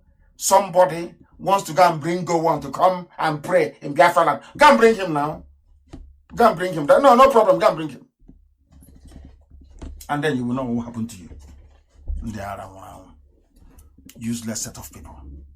It was Gowon that destroyed the Aburi Conference based on the advice from the generals, from the colonels, from the north, the cabal from the north. Fulani, on advice from the British, said no. But that was what you negotiated. So now ask yourself, why would Britain say no to Confederation? Because Britain wanted to concentrate power in the hands of the Fulani they know are very foolish, very primitive, they know that very well. That is how they can be taking oil and gas and nobody will bother. All they need to do is to say to Fulani, do you want to remain in power? Fulani will say yes. Then the British will say, we'll continue to take your oil without paying. The reason why there is a place called Nigeria is because the powers that be, those that who the people that are called the stakeholders in the zoo, not you from Nigeria, no, Europeans, they take oil for free from the zoo. For free. They don't have to pay for it. That is why. So they are afraid. If you elect a sensible... Some of you don't know that Jonathan was removed because it was coming to a period of oil licensing renewal. Some of you didn't know that. No, you didn't know. The oil licenses were renewed in 2016. So Jonathan had to be out before 2016. That's how they got rid of him in 2015. So you didn't know that it's our oil. You want us because of our oil. Look at him. He doesn't even know. He doesn't know all these things. They said no to Aburi because Britain said to Fulani, do you want to keep on? You want to give you want Britain to hand over Nigeria to you? They said yes. Okay, then say no. Fulani said no. But the same accord you negotiated. Why then are you invading Biafra land and claiming that Biafra seceded? Do you see how they lied to everybody? They went to history books. Oh, secessionist nation, Biafra. You can never go there and see that there was an agreement, an Aburi Accord, that Nigeria broke at the instigation of Britain. The same Britain went and told historians, told geographers, told commentators Biafra is a secessionist state. Do you see how many enemies you have and how powerful they are? It is not everybody who comes to you and says to you, I am fighting for Biafra, that is fighting for Biafra. Like the Lower Niger Congress has nobody. It's only one man running from one studio to the other. Only one person. They're promoting him because he sponsors in the music and that's all. A man of integrity and honor. So we are led to believe. But we know what happened at Biafran Navy sector in Uguta. We know. I'm not going to go into that. And now you understand. Some of you are so sensitive. Any idiots can come out one day and say, I'm for Biafra. The next thing you hear is, why don't you all cooperate together? Because we don't know anything. We don't know it. We don't reason. Anybody can come out now. So you don't know that the Janjaweed can sponsor people. It's called Osho Provocateur. You don't know they can sponsor people to come and be pretending they're fighting for Biafra. Just to be giving them information. Don't you know that? How come so anybody who gets up in the morning and says, I'm fighting for Biafra, I'm here. The next thing you will hear is, why don't all of you cooperate together? Oh dear me. We must continue. Frederick Forsyth went on to say that it was the killings of our people and the failure of Aburi that led Ojukwu to declare Biafra 53 years ago. Yesterday. He said, to this very day, I have come to attest to the true meaning of this Niger Delta. It is not a language that is known to any of us. None whatsoever. But it was an English word. The word Niger is the anglicized version of the Latin word niger, which means black. Because when I explain something, I explain it right to the source. I don't cut it from the middle. Niger is anglicized version of nigger, black. That's what it means. So the correct word is Niger Delta, if you want. Niger Delta, is that your name? And anybody say, we are Niger Delta, is your name? Are you a nigger? Are you a nigger? Answer me. Because if you are, we'll start calling you niggers then. Because Niger is the English version of nigger, which is Latin for black. Is it making sense? Is yours now becoming a little bit clearer? Just a little bit. The Delta region. And I have asked you many times, there is a Delta region in Mississippi in America. Are you related to them? There is a Delta region in Limpopo. Are you related to them? There are people inhabiting the Delta region of the Nile, the Great Nile. Are you close to them? Why are you making a mockery of your state by talking about Niger Delta as if you're talking about Niger Delta, as if you didn't go to school? Oh dear me. Oh dear me. It's an English word given to us. We cannot allow it to hold. Adaka Boro fought under that banner. I respect that. But it was a mistake. It shouldn't have happened. It shouldn't. I don't condone evil. It should not have happened. It was wrong. It was wrong for the BBC and the British government to connive together to destroy Biafra. It was conniving between BBC, the BBC that brought you, because of IPOB, they gave you BBC Igbo. The job of BBC Igbo was to neutralize IPOB. They came, found out now what Atakatelo. You can't do anything to us. They came with their tricks and their games. They found out how formidable IPOB is. And where we have them is where we're going to keep them until Biafra comes. Then we review their position. But BBC can never be a friend of Biafra. Not now, not tomorrow, not ever. Don't say I didn't warn you. All of you eat every... I went to BBC. I gave an interview to BBC. They brought their bodyguard, the henchmen. They thought I was coming with IPOB to try and fight them. I gave an interview in English and in Igbo language. Before that, when I was in prison, my wife gave an interview to BBC and to BBC English. You know what they did? They cut it. She gave an interview for 50 minutes. They cut it down to 3 minutes only. That was the day I knew they were evil. I said, okay, let me try them. Maybe it was a mistake. I came out. In London, I went to BBC where they hired. They didn't want me to come to their studio. They didn't want to offend the Fulani by asking me to come to BBC Bush House to do an interview. They sent me to what's it called? What's the name again? To Canning Town, more or less. To Canning Town, yes. I did an interview. BBC English, BBC Igbo. Till today, the BBC English never aired. Till today, the BBC Igbo, they of course, he tried, that young man. I feel sorry for them. And when I go against BBC Igbo, it's not about our people working there. No, I have nothing against them. A man must work. They must eat something. They must feed their families. I understand that. But BBC Igbo BBC is evil. They don't mean well for Biafra. Not now, not tomorrow, not ever. I know them on a personal experience. All the things I said about the zoo, they never published. Never. Because I saw one girl, I think she's from, I don't know where she's from. Her face wasn't very happy. Because in the interview, of course, they asked me why they call Nigeria zoo, and I explained the meaning to them. And the Igbo girl was saying, yeah. They know it's true. That Nigeria is a zoo. Who doesn't know that? Only you. Forsyth said, listen, I arrived in Biafra capital in Enugu on the 3rd day of the war. In London, I had been copiously briefed by Gerald Waters, the head of the BBC West Africa Service. BBC, oh, please listen, BBC. What I did not know was that he was the obedient servant of the government's Commonwealth Relations Office, which later metamorphosed into the FCO, which believed every word of its High Commissioner in Lagos. I want you to listen. After today, you will not doubt anything I tell you in life. I can't lie. And I'm at God is my witness, I don't lie. What for? Are you going to beat me? If I tell you the truth, can you do anything to me? The answer is no. So I tell you the truth.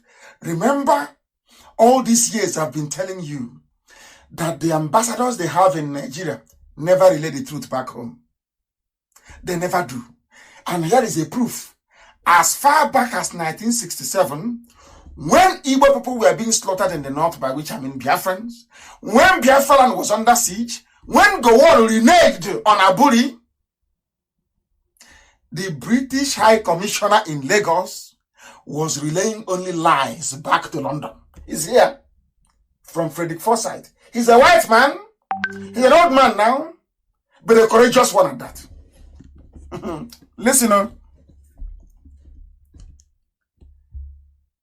what I did not know was that this man called Gerald Waters was an obedient servant of the government's Commonwealth Office, which believed every word the British High Commissioner in Lagos, David Hunt, was feeding them.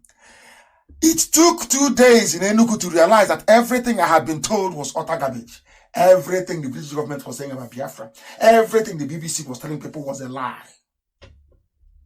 Do you see why I hate the BBC? Do you see why I feel? So, Nyanwo, they claim he's an intellectual. So he doesn't know all these things. Why wouldn't Nyanwo or any sensible person, having known all these things, accept to go to BBC on the 30th of May? Why would they? They can't come to us. They know they can't. They've come before, we tell them to go to hell.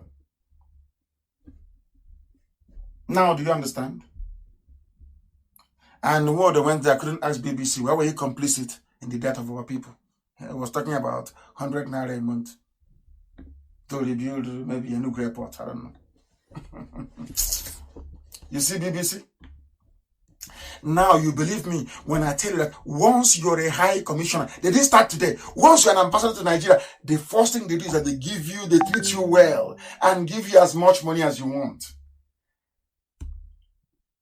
Right now, as we speak, if not for the work that IPOB did in America, the work that the concerned Christians did in the Middle Belt, nobody would know what is happening in the zoo. Nobody would know. Nobody would know. Do you know why? American ambassador has been, America, USA, bribed. EU, bribed. Britain, I said bribed, given solid cash.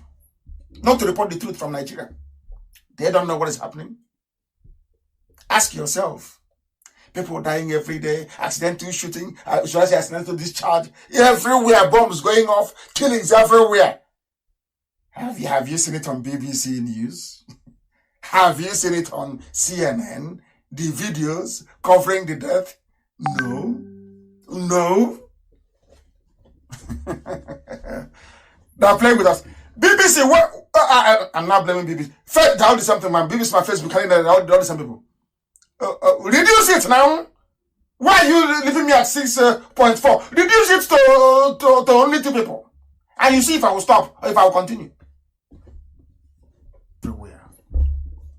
You're playing, you don't know where IPOB.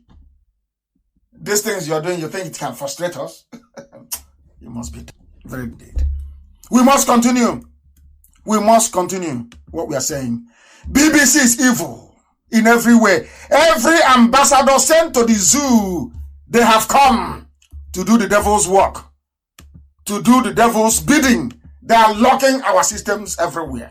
Everywhere they are locking it up. I don't know why they are doing it, but that's entirely up to them. Entirely up to them. Entirely up to them. We are live and we are direct, and we are preaching the truth here. I have been briefed that the brilliant Nigerian army will kill off Biafra in 2 weeks or in 4 weeks at least. This is what Britain was saying. Britain said that Gowon's army, Nigerian army, will defeat Biafra in 4 weeks. Fortunately, the Deputy High Commissioner in Enugu, Jim Parker, a white man, told me what was really happening. It became clear, this is a white man right ago, it became clear that the rubbish believed by the Commonwealth Office and the BBC stemmed from British High Commissioner in Lagos, a white man, British High Commissioner in Lagos. Are you paying attention? Are some of you following? Are you paying attention? You better pay attention. It was from the British High Commissioner in Lagos. He was a racist. He was a snob.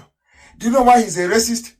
Because he realized in his research that only Biafrans can make a black man stand like a white man. So he was angry with Biafra. You think they don't research? Once you write to them, they start to research Biafra. They start to research what Biafra is all about. Don't you know that?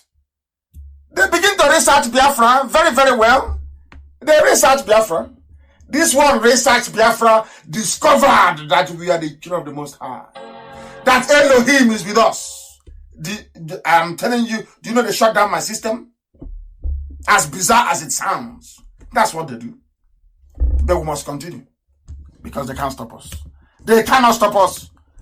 The British High Commissioner was a racist and a snob. He knew what Biafra meant. He knew what Biafra represented. He wanted to squash Biafra. He didn't want the light of God to shine in Africa. He did not want Africans to go to good schools. He never wanted black people to have good hospitals. He didn't want us to be developed as human beings. He knew, the British knew, that the only hope that Africa has is Biafra. The white man knows things. That is why they suppress Biafra. That is why they don't want Biafra to come. And unfortunately, some Yoruba are doing the devil's work, supporting them. Of course, they're not. I'm sorry, Fulani is supporting them. You can see the wickedness and the hatred of a black man on a black man. Why don't you want Biafra to emerge? They don't know. They have no reason. They have no excuse. But what they know is that Biafra must not be. And what is the reason for that? Nobody knows. Nobody knows. That is how deadly the world is. And that is why I am bringing you this very gospel today. A gospel of heaven. I'm telling you the truth. They can't dispute what I'm saying. Nobody in their right mind can dispute what I'm saying. These are historical facts. Historical facts. They don't want Biafra to emerge as the Bulgarians told Chief Justice P.K. Nwokedi of blessed memory. You know what they told P.K. Nwokedi? They said to P.K. Nwokedi, one Japan is enough. P.K. Nwokedi went to go and ask for help. They said one Japan is enough. We don't want another Japan in the world. They were referring to Biafra. When our kids invent something, you would expect white people to be happy, but they are not. How can niggers be producing machine? You think they're happy with Biafra? That is why when somebody goes out, when I see somebody fighting for Biafra, I know the frustrations you will encounter if you're not made of the right stuff, so to speak, you will give up. You think when our kids build toys that they're happy? No, Fulani is not happy. Yoruba is not happy now. Hey! Because for Yoruba, his greatest achievement in life is that he has a higher position than an Igbo man. That's all. It doesn't matter what the Fulanis are doing. Yoruba is okay with it. The only problem Yoruba has is an Igbo man beneath me? That's all. People don't know the meaning of Biafra. I look at them and I laugh. I say, do you know what you're fighting for? Do you think this? Oh, but when is this your Biafra coming? When is it coming? You're talking too much, oh. You should come down and start fighting. Oh, dear me. The worst war you can fight is one in which you're not prepared. The invasion of Biafra land took the Janjaweed nearly 40 years to plan. 40 years. The conquest, this conquest is executing now, 40 years to plan. They have the war chest. Their war chest now stands at nearly 22 billion US dollars. That is the Fulani war chest to maintain their hegemony. An Igbo man cannot bring out $100,000. It's impossible. Instead, he can't take his village. Instead of an Igbo man to bring out $100,000 to defend his land, it's better for you to go and take his village. And that's why the Fulanis have come. They know Igbo, there is no way an Igbo man can bring out money to buy weapons. It's impossible now. They know it. That's why they have come. And as they have come, they gave you the tractors like the pig from the creek, the Igbo of Upper Niger, what all rubbish is called, to be confusing you. Oh, they are doing something. Oh, can you, Janjaweed and your village, oh, can you see this constitution? Here, it says the preamble.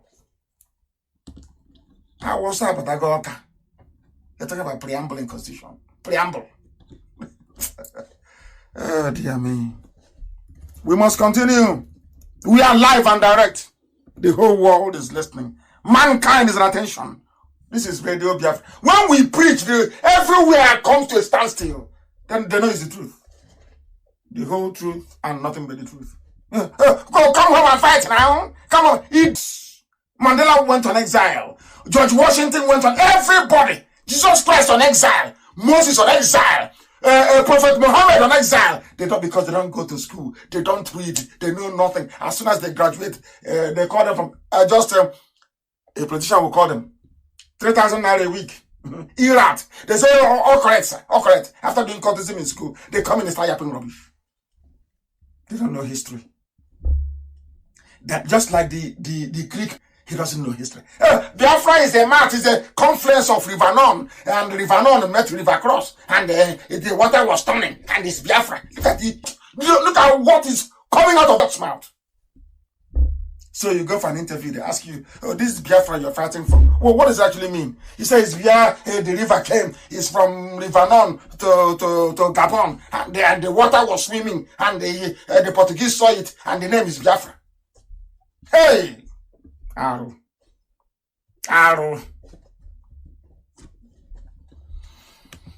Let me tell you what is happening. Listen very carefully, please. Listen very, very carefully. My brief was to report the all-conquering Nigerian army according to foresight. It did not happen. It did not happen. Naively, I filed this When my report was broadcast, our High Commissioner complained to the Foreign Office because I told the truth from Enugu. I said I'm in Enugu, the so all-conquering Nigerian army. I can't see them. They are not here. Britain got angry. Are you listening?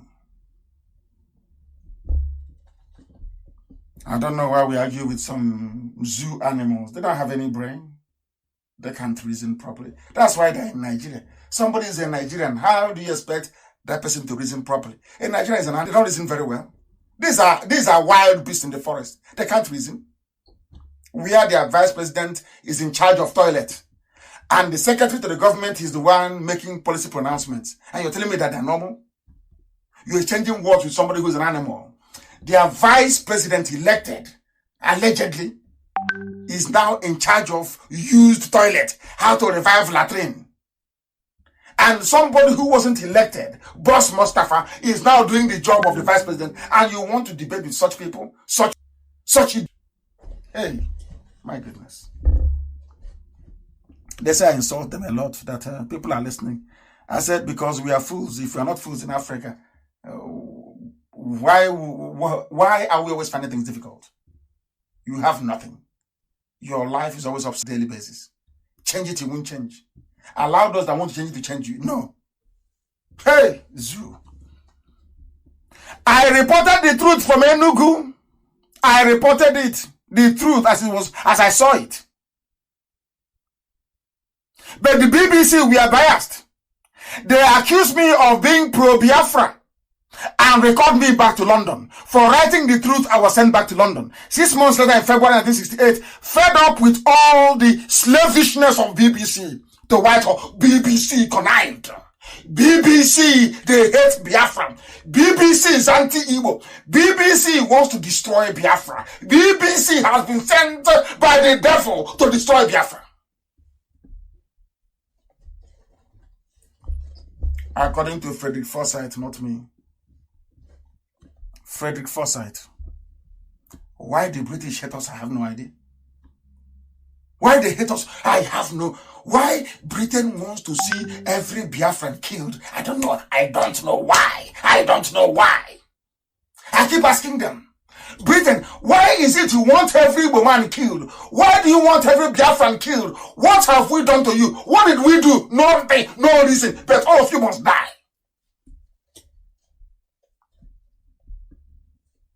The vice president is in charge of toilet. According to Frederick Forsyth, listen carefully. I was recalled back to London, but I got fed up. I said, to hell with you. I'm going back to Africa. And Ojukwu received me and said to me, so you have rejected the British propaganda. This very article is there, it's in the open. Everybody can read it. Instead of Ohanes and the so-called intelligentsia, all those they call elite. Instead of them to go and read all these things, arm themselves with the facts and figures, then go outside and preach Biafra. They won't do it.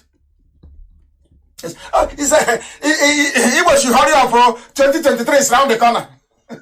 They think they're talking to fools. They think we don't have any brain. They think we know nothing. That's what they actually think. So if you say presidency is round the corner, I need to start jumping and campaigning, and we'll vote for the... But the Jews corruption this year, do as I tell you. God is my witness. If you do exactly as I tell you, we'll bring the zoo down in 2020. Do what I ask you to do.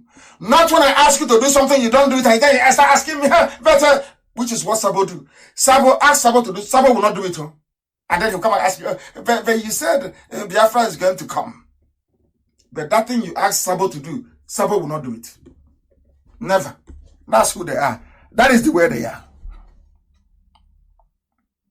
It was BBC. The obliteration of the Igbo race was the priority of the British.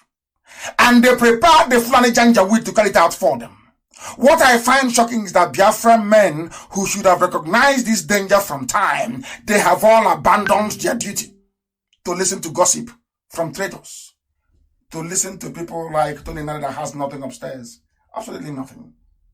Done nothing for Biafra. Nothing. Afraid to use the word Biafra. Afraid. And he's fighting for Biafra through lower Niger. So I can fight for Biafra now through lower Ojeta stream. You're not proud of who you are. And you claim you're fighting for me. By lying. Wherever I go to, you go to. By lying against me. I don't know who you are. I've not done anything with you before. And you're lying against me. Because you're working for the enemy. And your days are numbered, I assure you. Your days are numbered. Come to Biafra land now. You can't do that nonsense in Abuja in Lagos. Just jumping up and down like a canary, just nothing. Come to Biafra land. Within 24 hours, you'll be eaten alive. Your flesh will be torn. You must tell the world that thing I stole from you. You must tell the world who I scammed. Because we have IPOB all over the world, you're calling it a franchise. All over the world. How do we get our people to understand what we are doing? Do you know the meaning of the word franchise? Do you know the meaning of the word franchise? I'm asking you. So when ANC was fighting, people were protesting all over the world. Is franchise? Hey. All you liars and workers of iniquity, it shall never be well with all of you. Never. Do what I ask you to do and Biafra will come. Just do it. And you see what will happen. The Asarok, relaxing. Let COVID-19 finish. I will come with fire and brim. You see that Asarok? It will melt before your eyes. I will so much disgrace Nigeria. The way I will disgrace Nigeria. Oh, Chineke, the way if they see a Nigerian, they will deport. Once you say you're Nigerian, you'll be deported. I'm telling you the truth. How I will disgrace Nigeria. Any ear that hears it in a million years to come will say God was with them. I'm telling you the truth. Let COVID-19 finish. All that nonsense. Today, the boy is light skinned. Tomorrow, they're not quite sure of his color. The other day, he's a 45-year-old. Another one is a 22. Nobody knows what's happening. All that game, you idiots. All that game that Yoruba is helping the Fulani to be protecting. That you know Asarok is empty. Every idiot. I didn't say reasonable people. Because if you're reasonable, you would have known long time ago. Even idiots in the zoo, they know Asarok is empty. They know it. They know there is no president. They have not seen it. All we hear is Osibajo open toilet. Osibajo is now refurbishing used toilet. No one has seen him. Do you think we are stupid? Asarok, do you think we are hopeless? Do you think that BBC not reporting what is happening in Asarok makes you safe? Who has not seen that there is no president in the zoo? Who hasn't seen that all the photoshopping going on? Are you telling me that BBC in Abuja, BBC in Lagos, they have not seen all the Photoshop pictures? Is that what you're telling me? Is that what you're telling me? Tell us the strategy. So if I tell you, you got to tell your masters in the north. But the strategy is working, isn't it? That is why everywhere is shaking. The reason why they are panicking everywhere is because they know IPOB, we are relentless, we are remorseless. We keep pursuing. We keep pursuing until we overtake, we overcome, and we subdue. You want me to tell you our strategy? What is your own strategy for removing the Fulani from our land? What is your strategy? You have none. Oh, show us your map. One simple explanation. Does your mom tie two-piece wrapper? And they disappeared. Have you ever heard them again say, well, show us your boundary? That one is gone.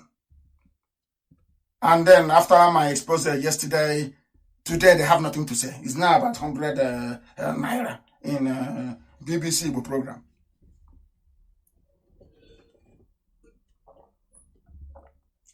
I was having a sip of water. The Yoruba bought into all the garbage because it places an Igbo man beneath them. That is why Yoruba is supporting evil today. Yoruba knows there is no president. Yoruba media, they know very well that Oshibajo is in trouble. They have not seen Oshibajo for a long time. But the only fear they have is that once we announce it, the zoo will collapse and the world will say Nnamdi Kanu has been vindicated. What their fear is their Yoruba pastors, because their businesses will collapse. The world will say to them, how come you did not see this thing that Nnamdi Kanu saw? That is why they're closing it up. If you don't know, let me tell you, you don't know how many enemies you have. You have no idea. Toilet vice president. And Yorubas are just smiling every day. We are Nigerians, so. Hey, I don't support evil. We don't support evil we don't and can never. And that is how Biafra is going to be. We can never support evil. Not now, not tomorrow, not ever. Do you know why I say the things that I do? Because we are whiter than white and whiter than snow. Spotless. That is why I say all the things that I do. If you don't know what I did, come out and say it. Defense fund, did you contribute? No. Do you know how much was contributed all over the world? No. Today I'm telling you, $142,000 all over the world. And we have it. Mokoko. Everywhere. But things changed. British covert interference, Britain started to work for the zoo because Nigeria could not defeat Biafra. This is according to a white man. Nigeria could not defeat Biafra, and because of that, Britain got upset. Britain was very, very upset. They started to interfere in the war. They started to advise the Janjaweed from the north. They started to supply them with weapons. Contrary to the agreement, Britain started to give weapons to go on. Fresh weapons to go on. Britain now set up an advisory committee. That was why I said that the Biafra War was the Third World War. That is what I was expecting. That was what I expected Nyanwodo to say yesterday. Biafra War was the Third World War. Britain could not fight Biafra direct. They used the Fulanese and the Yorubas, the gullible Yorubas, to fight Biafra. It is here in secret papers from Britain. Britain fought Biafra, not Nigeria. Someone said Nigerians, you are talking rubbish. It was Britain. It is here. Official government papers, official British papers from a British war correspondent. Britain gave military support advisors to Nigeria, the same way that Britain gave advice to the Jordanian army to defeat Israel in 1947. Britain, I don't know if Britain has been programmed to fight the children of God everywhere. I don't know why. They have that in them. The entire officer class of the Jordanian army in 1947-1948 were made up of the British just to kill Israel. Are you aware of that? The same thing that Britain did. But do you know why they succeeded? Britain succeeded because of the template we used during the war. Chukwu Gikabiama was not ready. Now he's ready. Just do as we tell you and watch miracle happen before your eyes. Just do as you're told. Britain was now fighting the war using Hausa. No, using Fulani, I will say, and Yoruba. And remember what I told you. All that Yoruba wants in life is for an Igbo man to be beneath. That is all. That is the ambition. No other ambition is, am I doing better than an Igbo man? That is their only ambition in life. And that is the truth. According to Frederick Forsyth, Britain set up a war advisory team for the Nigerian army. They inched into Biafra land. And we fought and pushed them back. Now, Britain could not win the war on its own using Fulani and Yoruba media, propaganda, and lies. They now went to Russia to go and beg Russia. Russia brought in what is called the illusion bombers used in the Second World War. Russia deployed in that tiny Biafra, that same small Biafra, that small Biafra. Britain came to support Janjaweed and the Yoruba. Britain could not defeat Biafra. They went to Russia to go and bring Russia to join them, to help them to fight. Biafra War was the Third World War. I want to educate the world to know what happened. Something Okoko, the pig in the creek doesn't know. They brought Russian bomber illusion. They were dropping 1,000-pound bombs on the villages of Biafra land. Russians were bombing on Russia. Now ask me, how did we offend Russia? In what way? Somebody should tell me. Did we ever offend Russia? How? Why would Russia come to an impoverished, poor African country and be dropping bombs on them? And mind you, at that time was the height of the Cold War. Russia was fighting Cold War with Britain. Ask yourself this question. What would cause two enemies, Britain and Russia, in the Cold War, to now come together to go and fight one small, tiny, impoverished African country? As any day you answer that question, I know you're intelligent. Have you asked yourself that question? Why would Britain make peace with Russia to go and kill black Africans? Because Biafra is special. Now you understand. Let's continue. Russians were dropping bombs in our villages. We did nothing to Russia. We don't know who they are. They're like LNC, this Lower Niger people. We don't know who they are. But from somewhere they're dropping bombs on us. We don't know who you are. Russia came to kill us as well. Unbelievable. Missionaries knew and noticed what had happened, and they were coming out of the forest with children suffering from kwashiorkor. Roman Catholic Church, they did very well. I commend them, especially those from Ireland, the Irish missionaries. May God bless them immensely. The Roman Catholic Church did a lot. The Anglican Church did nothing. They said they formed the Church of Missionary Societies. They kept down. They said they have they were coming to deliver relief. All was just camouflage, so that we can be going to Anglican Church and giving them money all the time. The people that came and worked hard on the ground was the Catholics. They were the Catholics. They came and they worked very hard on the ground. As the residence guide for the foreign news teams, I became somewhat overwhelmed. But at last, the full secret involvement of the British government started to be exposed. Britain was fighting Biafra, not this. Who is allowed to fight Biafra? You know, we are going to fight very soon. And when that war commences, Britain can no longer come in. Because now, the whole world have eyes and ears. We will only fight the Alemajiri from the north. And you see what we're going to do to them. There'll be no more British help. Maybe the Chinese will try and help them. But we'll see what will happen. Our people think that they can run away from the war. The war is coming. You can't escape it. It's God's punishment on the Igbo race for selling their own kind. Slavery. All those people dying and being killed in America by white policemen. Your ancestors sold them. Before the white man came, you started to sell your people. God, you know God, he forgives, but he doesn't forget. There will always be a price to pay.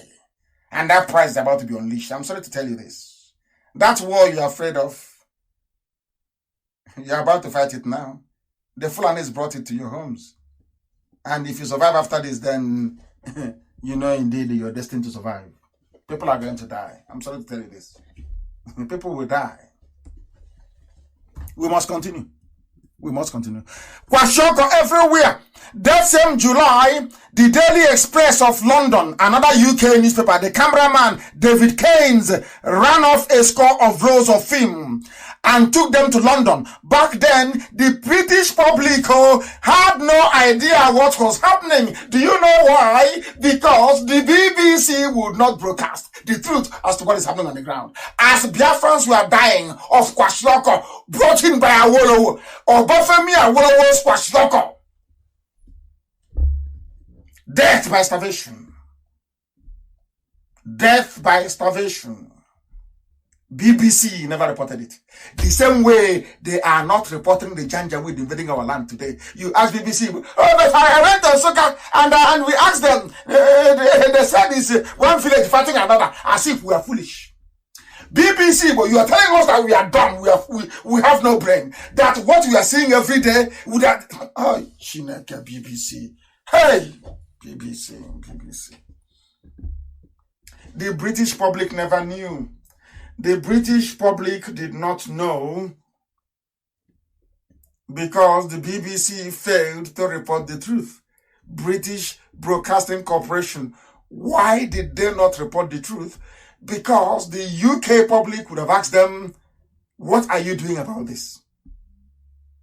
BBC was working hand in hand with the government to cover a Holocaust. If our people working for BBC had any shame, they would resign tonight.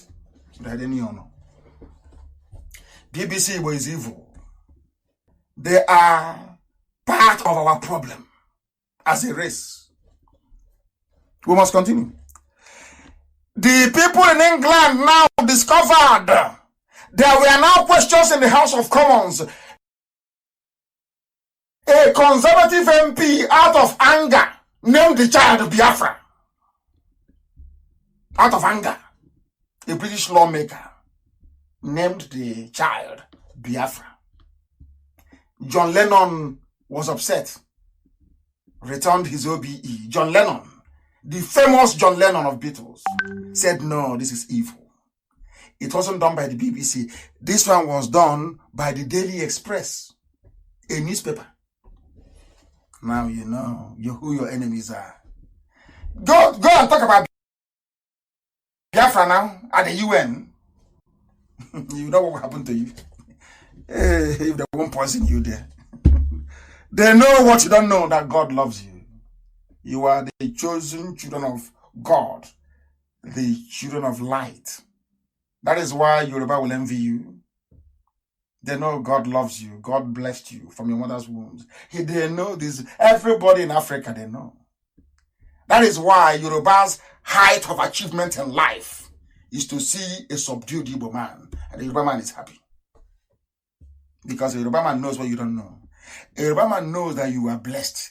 He knows that God, he knows you're a special talent. And subduing you is the highest achievement of a Yoruba man in life. As the resident guide to foreign news teams, I became somewhat overwhelmed. The World Council of Churches helped to buy some stupid aircraft. And Portugal helped. They helped. God will bless them. And all the people that came that flew the aircraft. There was even one called Jesus Christ Airlines. Oh dear. The people that brought us Jesus Christ killed us. And that is what I find very funny with the British. They colonized us and gave us Bible and Christianity. Yet they supported the Muslims to kill Christians. The irony of the whole thing is just laughable. Honestly speaking. It's just laughable. Oh, dear me. Laughable. Facebook is trying their best, but we'll replay it over and over again. It will be replayed. Britain gave us Bible, no? Jesus Christ said this, if they slap you here, turn to the side. Jesus Christ says, love one another, love your neighbor. The same people that gave us the Bible, St. Andrews, St. Matthew's Church, St. Frederick, St. Agnes.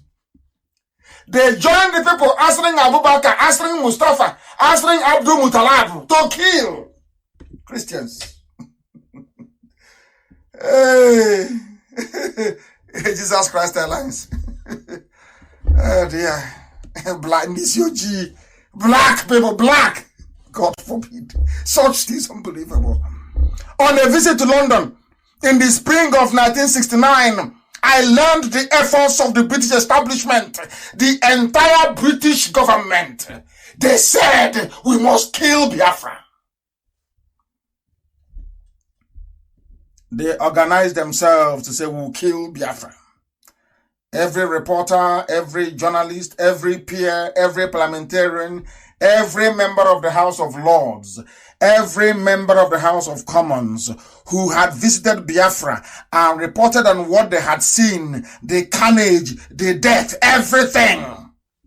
Yet they sat down and said, nobody should talk about Biafra. Meanwhile, Russia was bombing also. Egypt came, Egypt joined them all. OAU joined them all to fight Biafra. And I'm asking the British, but before you came, we didn't know who the Fulanis were. How can we secede? I'm in my land. How can I secede from my own land? Was there any Nigeria before you came? The answer is no. So how can I then secede from my own land? I don't understand it. How can you call me a secessionist?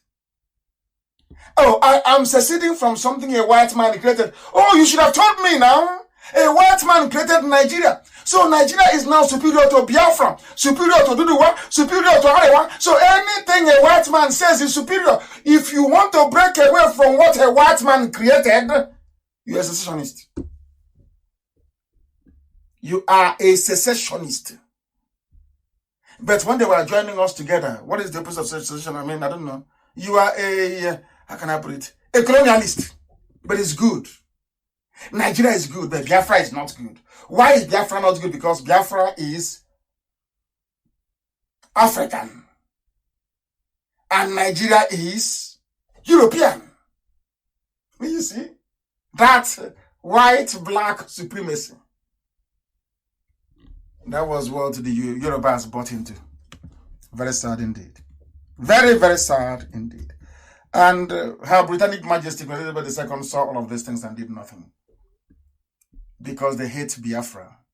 They have received their reports. Do you know these people that they are refining their own fuel? Do you know they're building aircrafts? Do you know they're modifying aircrafts? Do you want an African country to emerge a bunch of niggers to be building an aircraft? I said, no. Nobody wants to see a nigger building aircraft. Oh. We want them in the farms and the plantations. We want to kill them anytime we like. Nobody should support Biafra. That was what happened. Hausa people are not bad. Somebody is writing a Hausa person. I'm not saying that Hausa is bad. Everybody is good. I'm even sure that there are some Yorubas who are good. There are some Igbo people who are good. There are some Biafrans who are good. There are some Ijo people who are good. There are some, even Fulani. I'm sure there are one or two Fulani people with conscience. I'm not saying that. But it's that the majority are evil.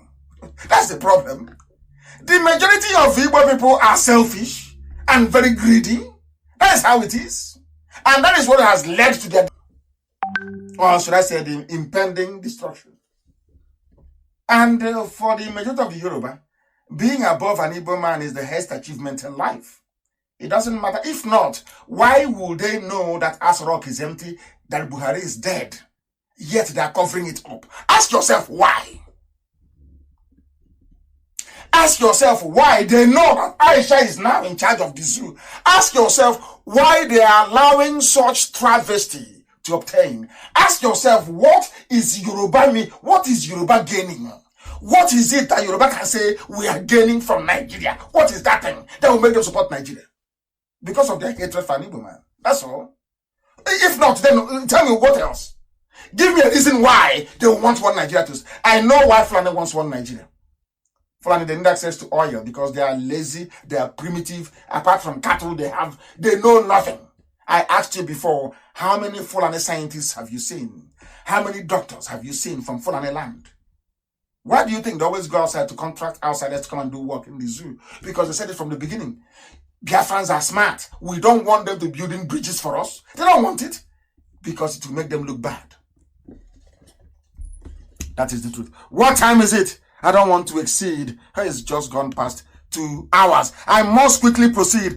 I wanted to teach something slightly small about the pig in the creek and his nonsensical offerings about Biafra and the origin of Biafra. He's a bite of a jaw to tell you how he is. He doesn't know anything about Biafra. I want to school him. There are 3 names for Biafra. No, 4 actually, 4 names. One is called Biafra. I've said this many times. Listen.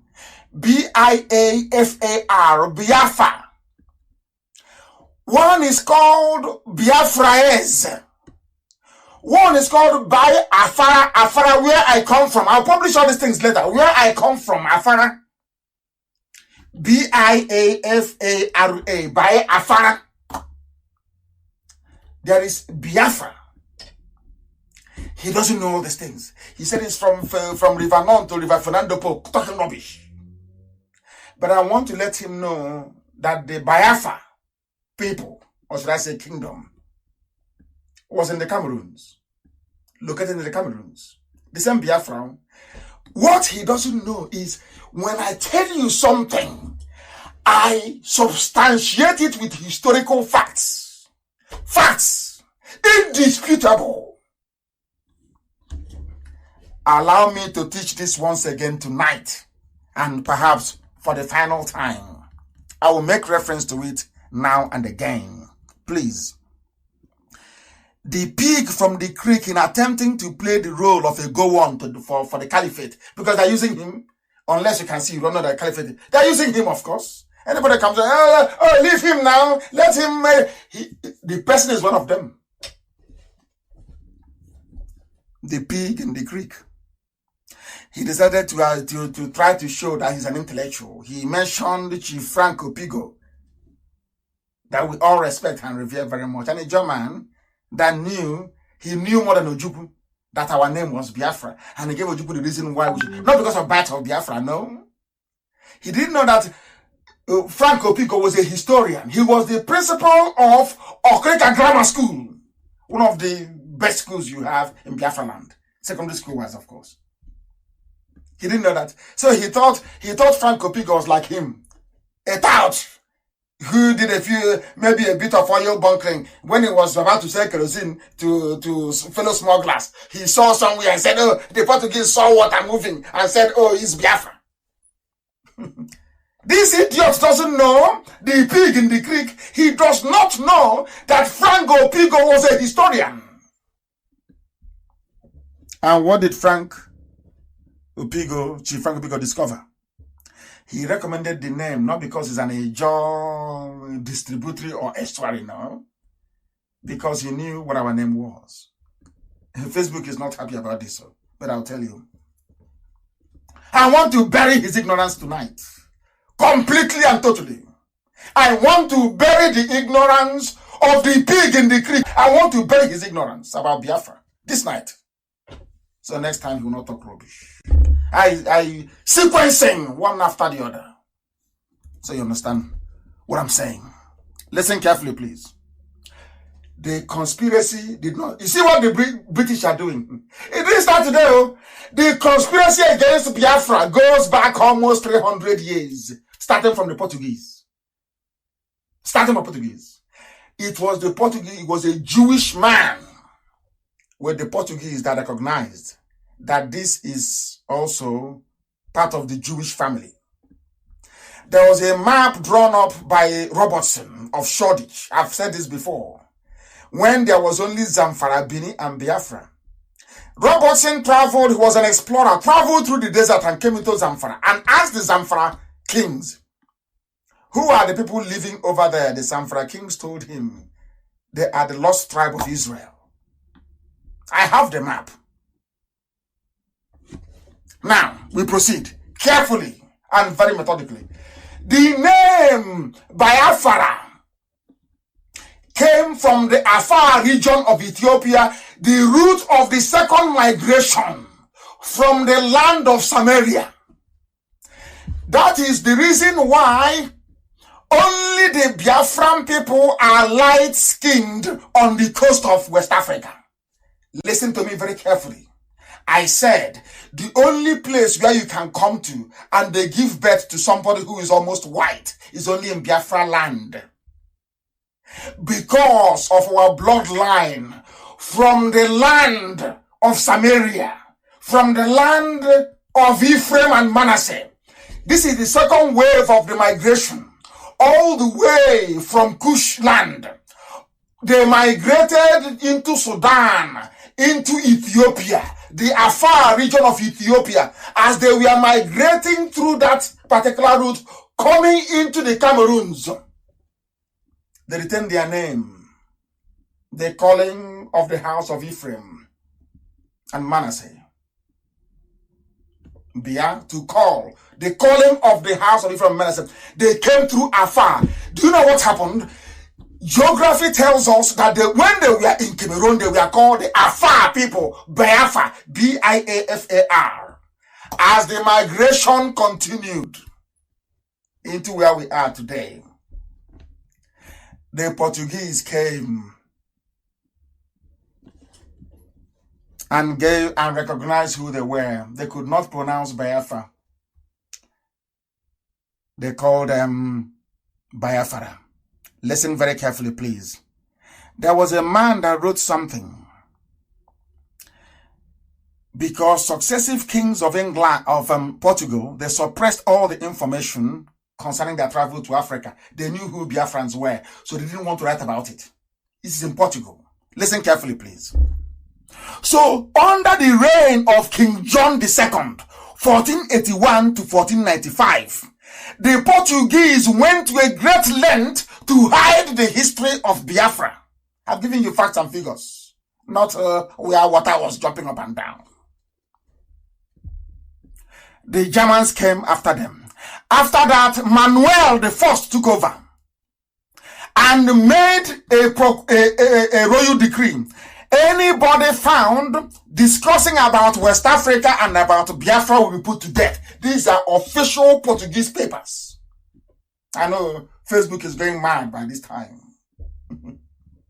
Here we teach history.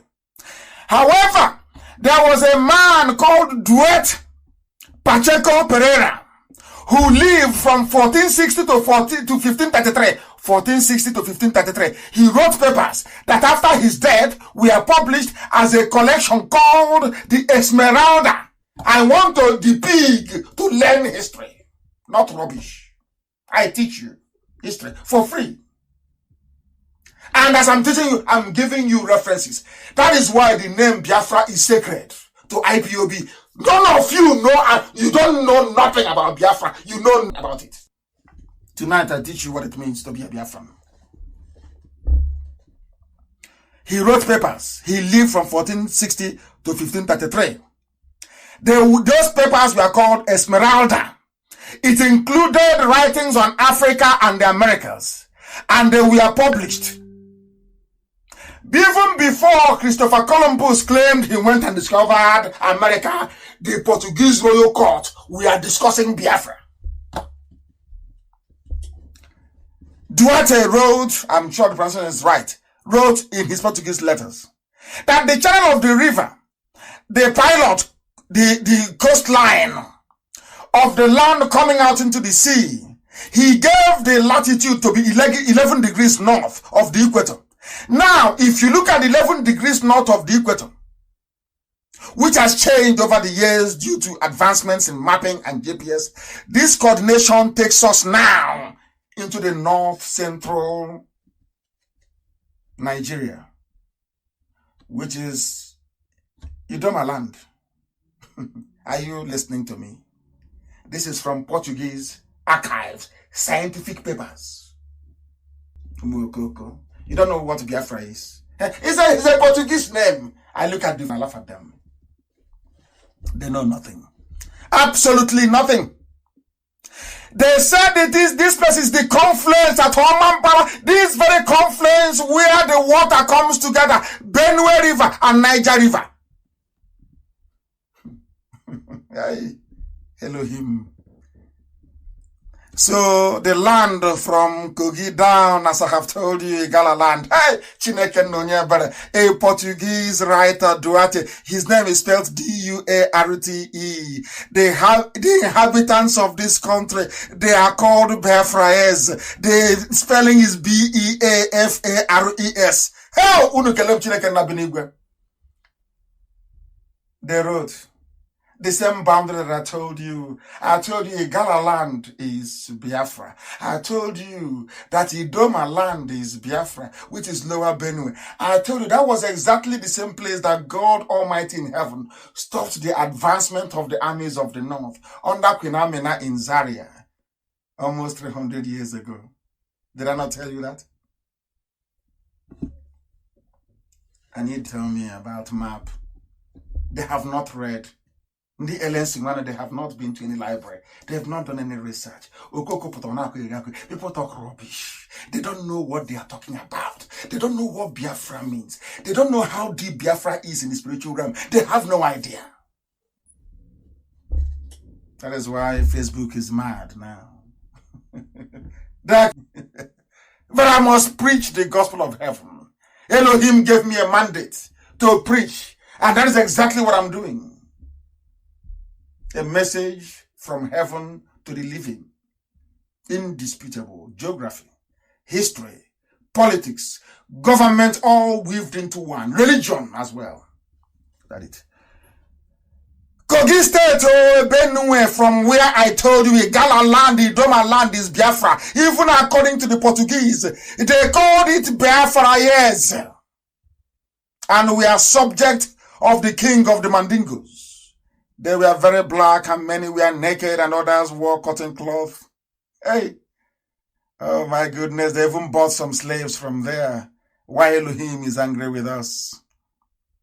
That is why a lot of people claim that Biafra is Portuguese name, because this Portuguese writer Duarte wrote about it.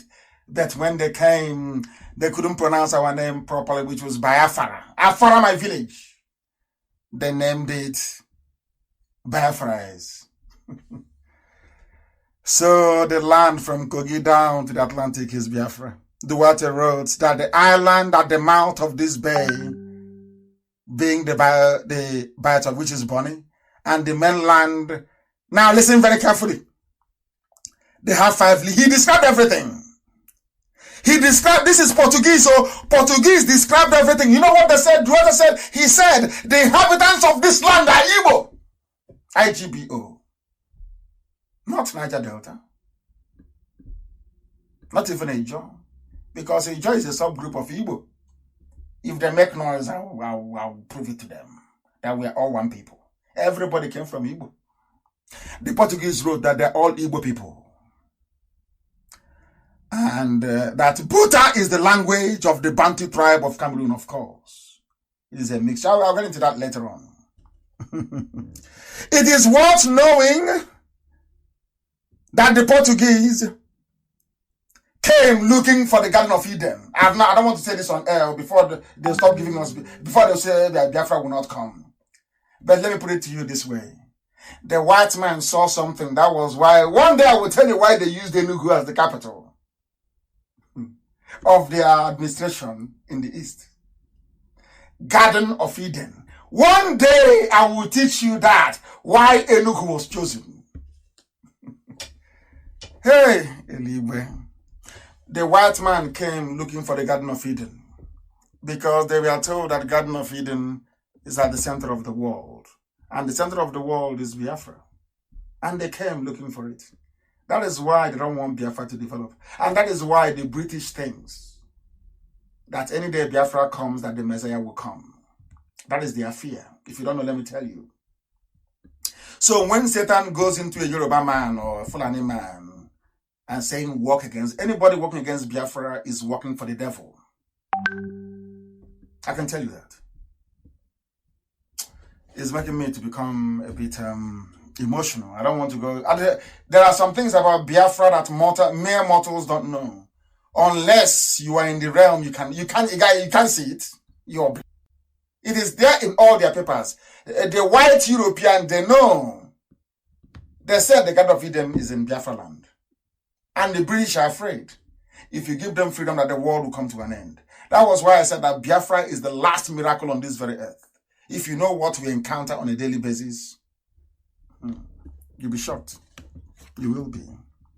In the reign of Elizabeth I, 1597, her ships came to West Africa.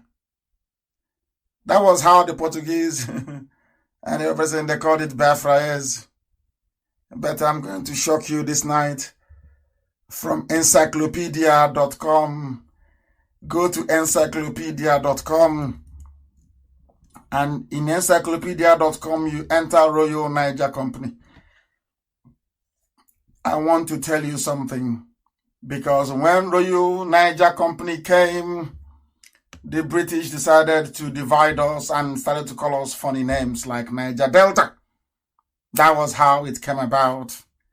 If you don't know, because the British were afraid of the word Biafra. The Biafra, when they hear it, it reminds them of the glory and the might of black people. It reminded the British of the promise that God made to black people.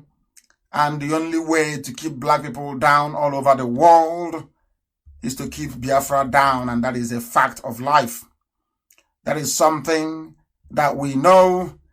That is something that the whole world knows. And that is something that they are trying to keep away from you. That even when the British came with their Royal Niger Company or whatever it is. Now listen very carefully. I want to educate our people.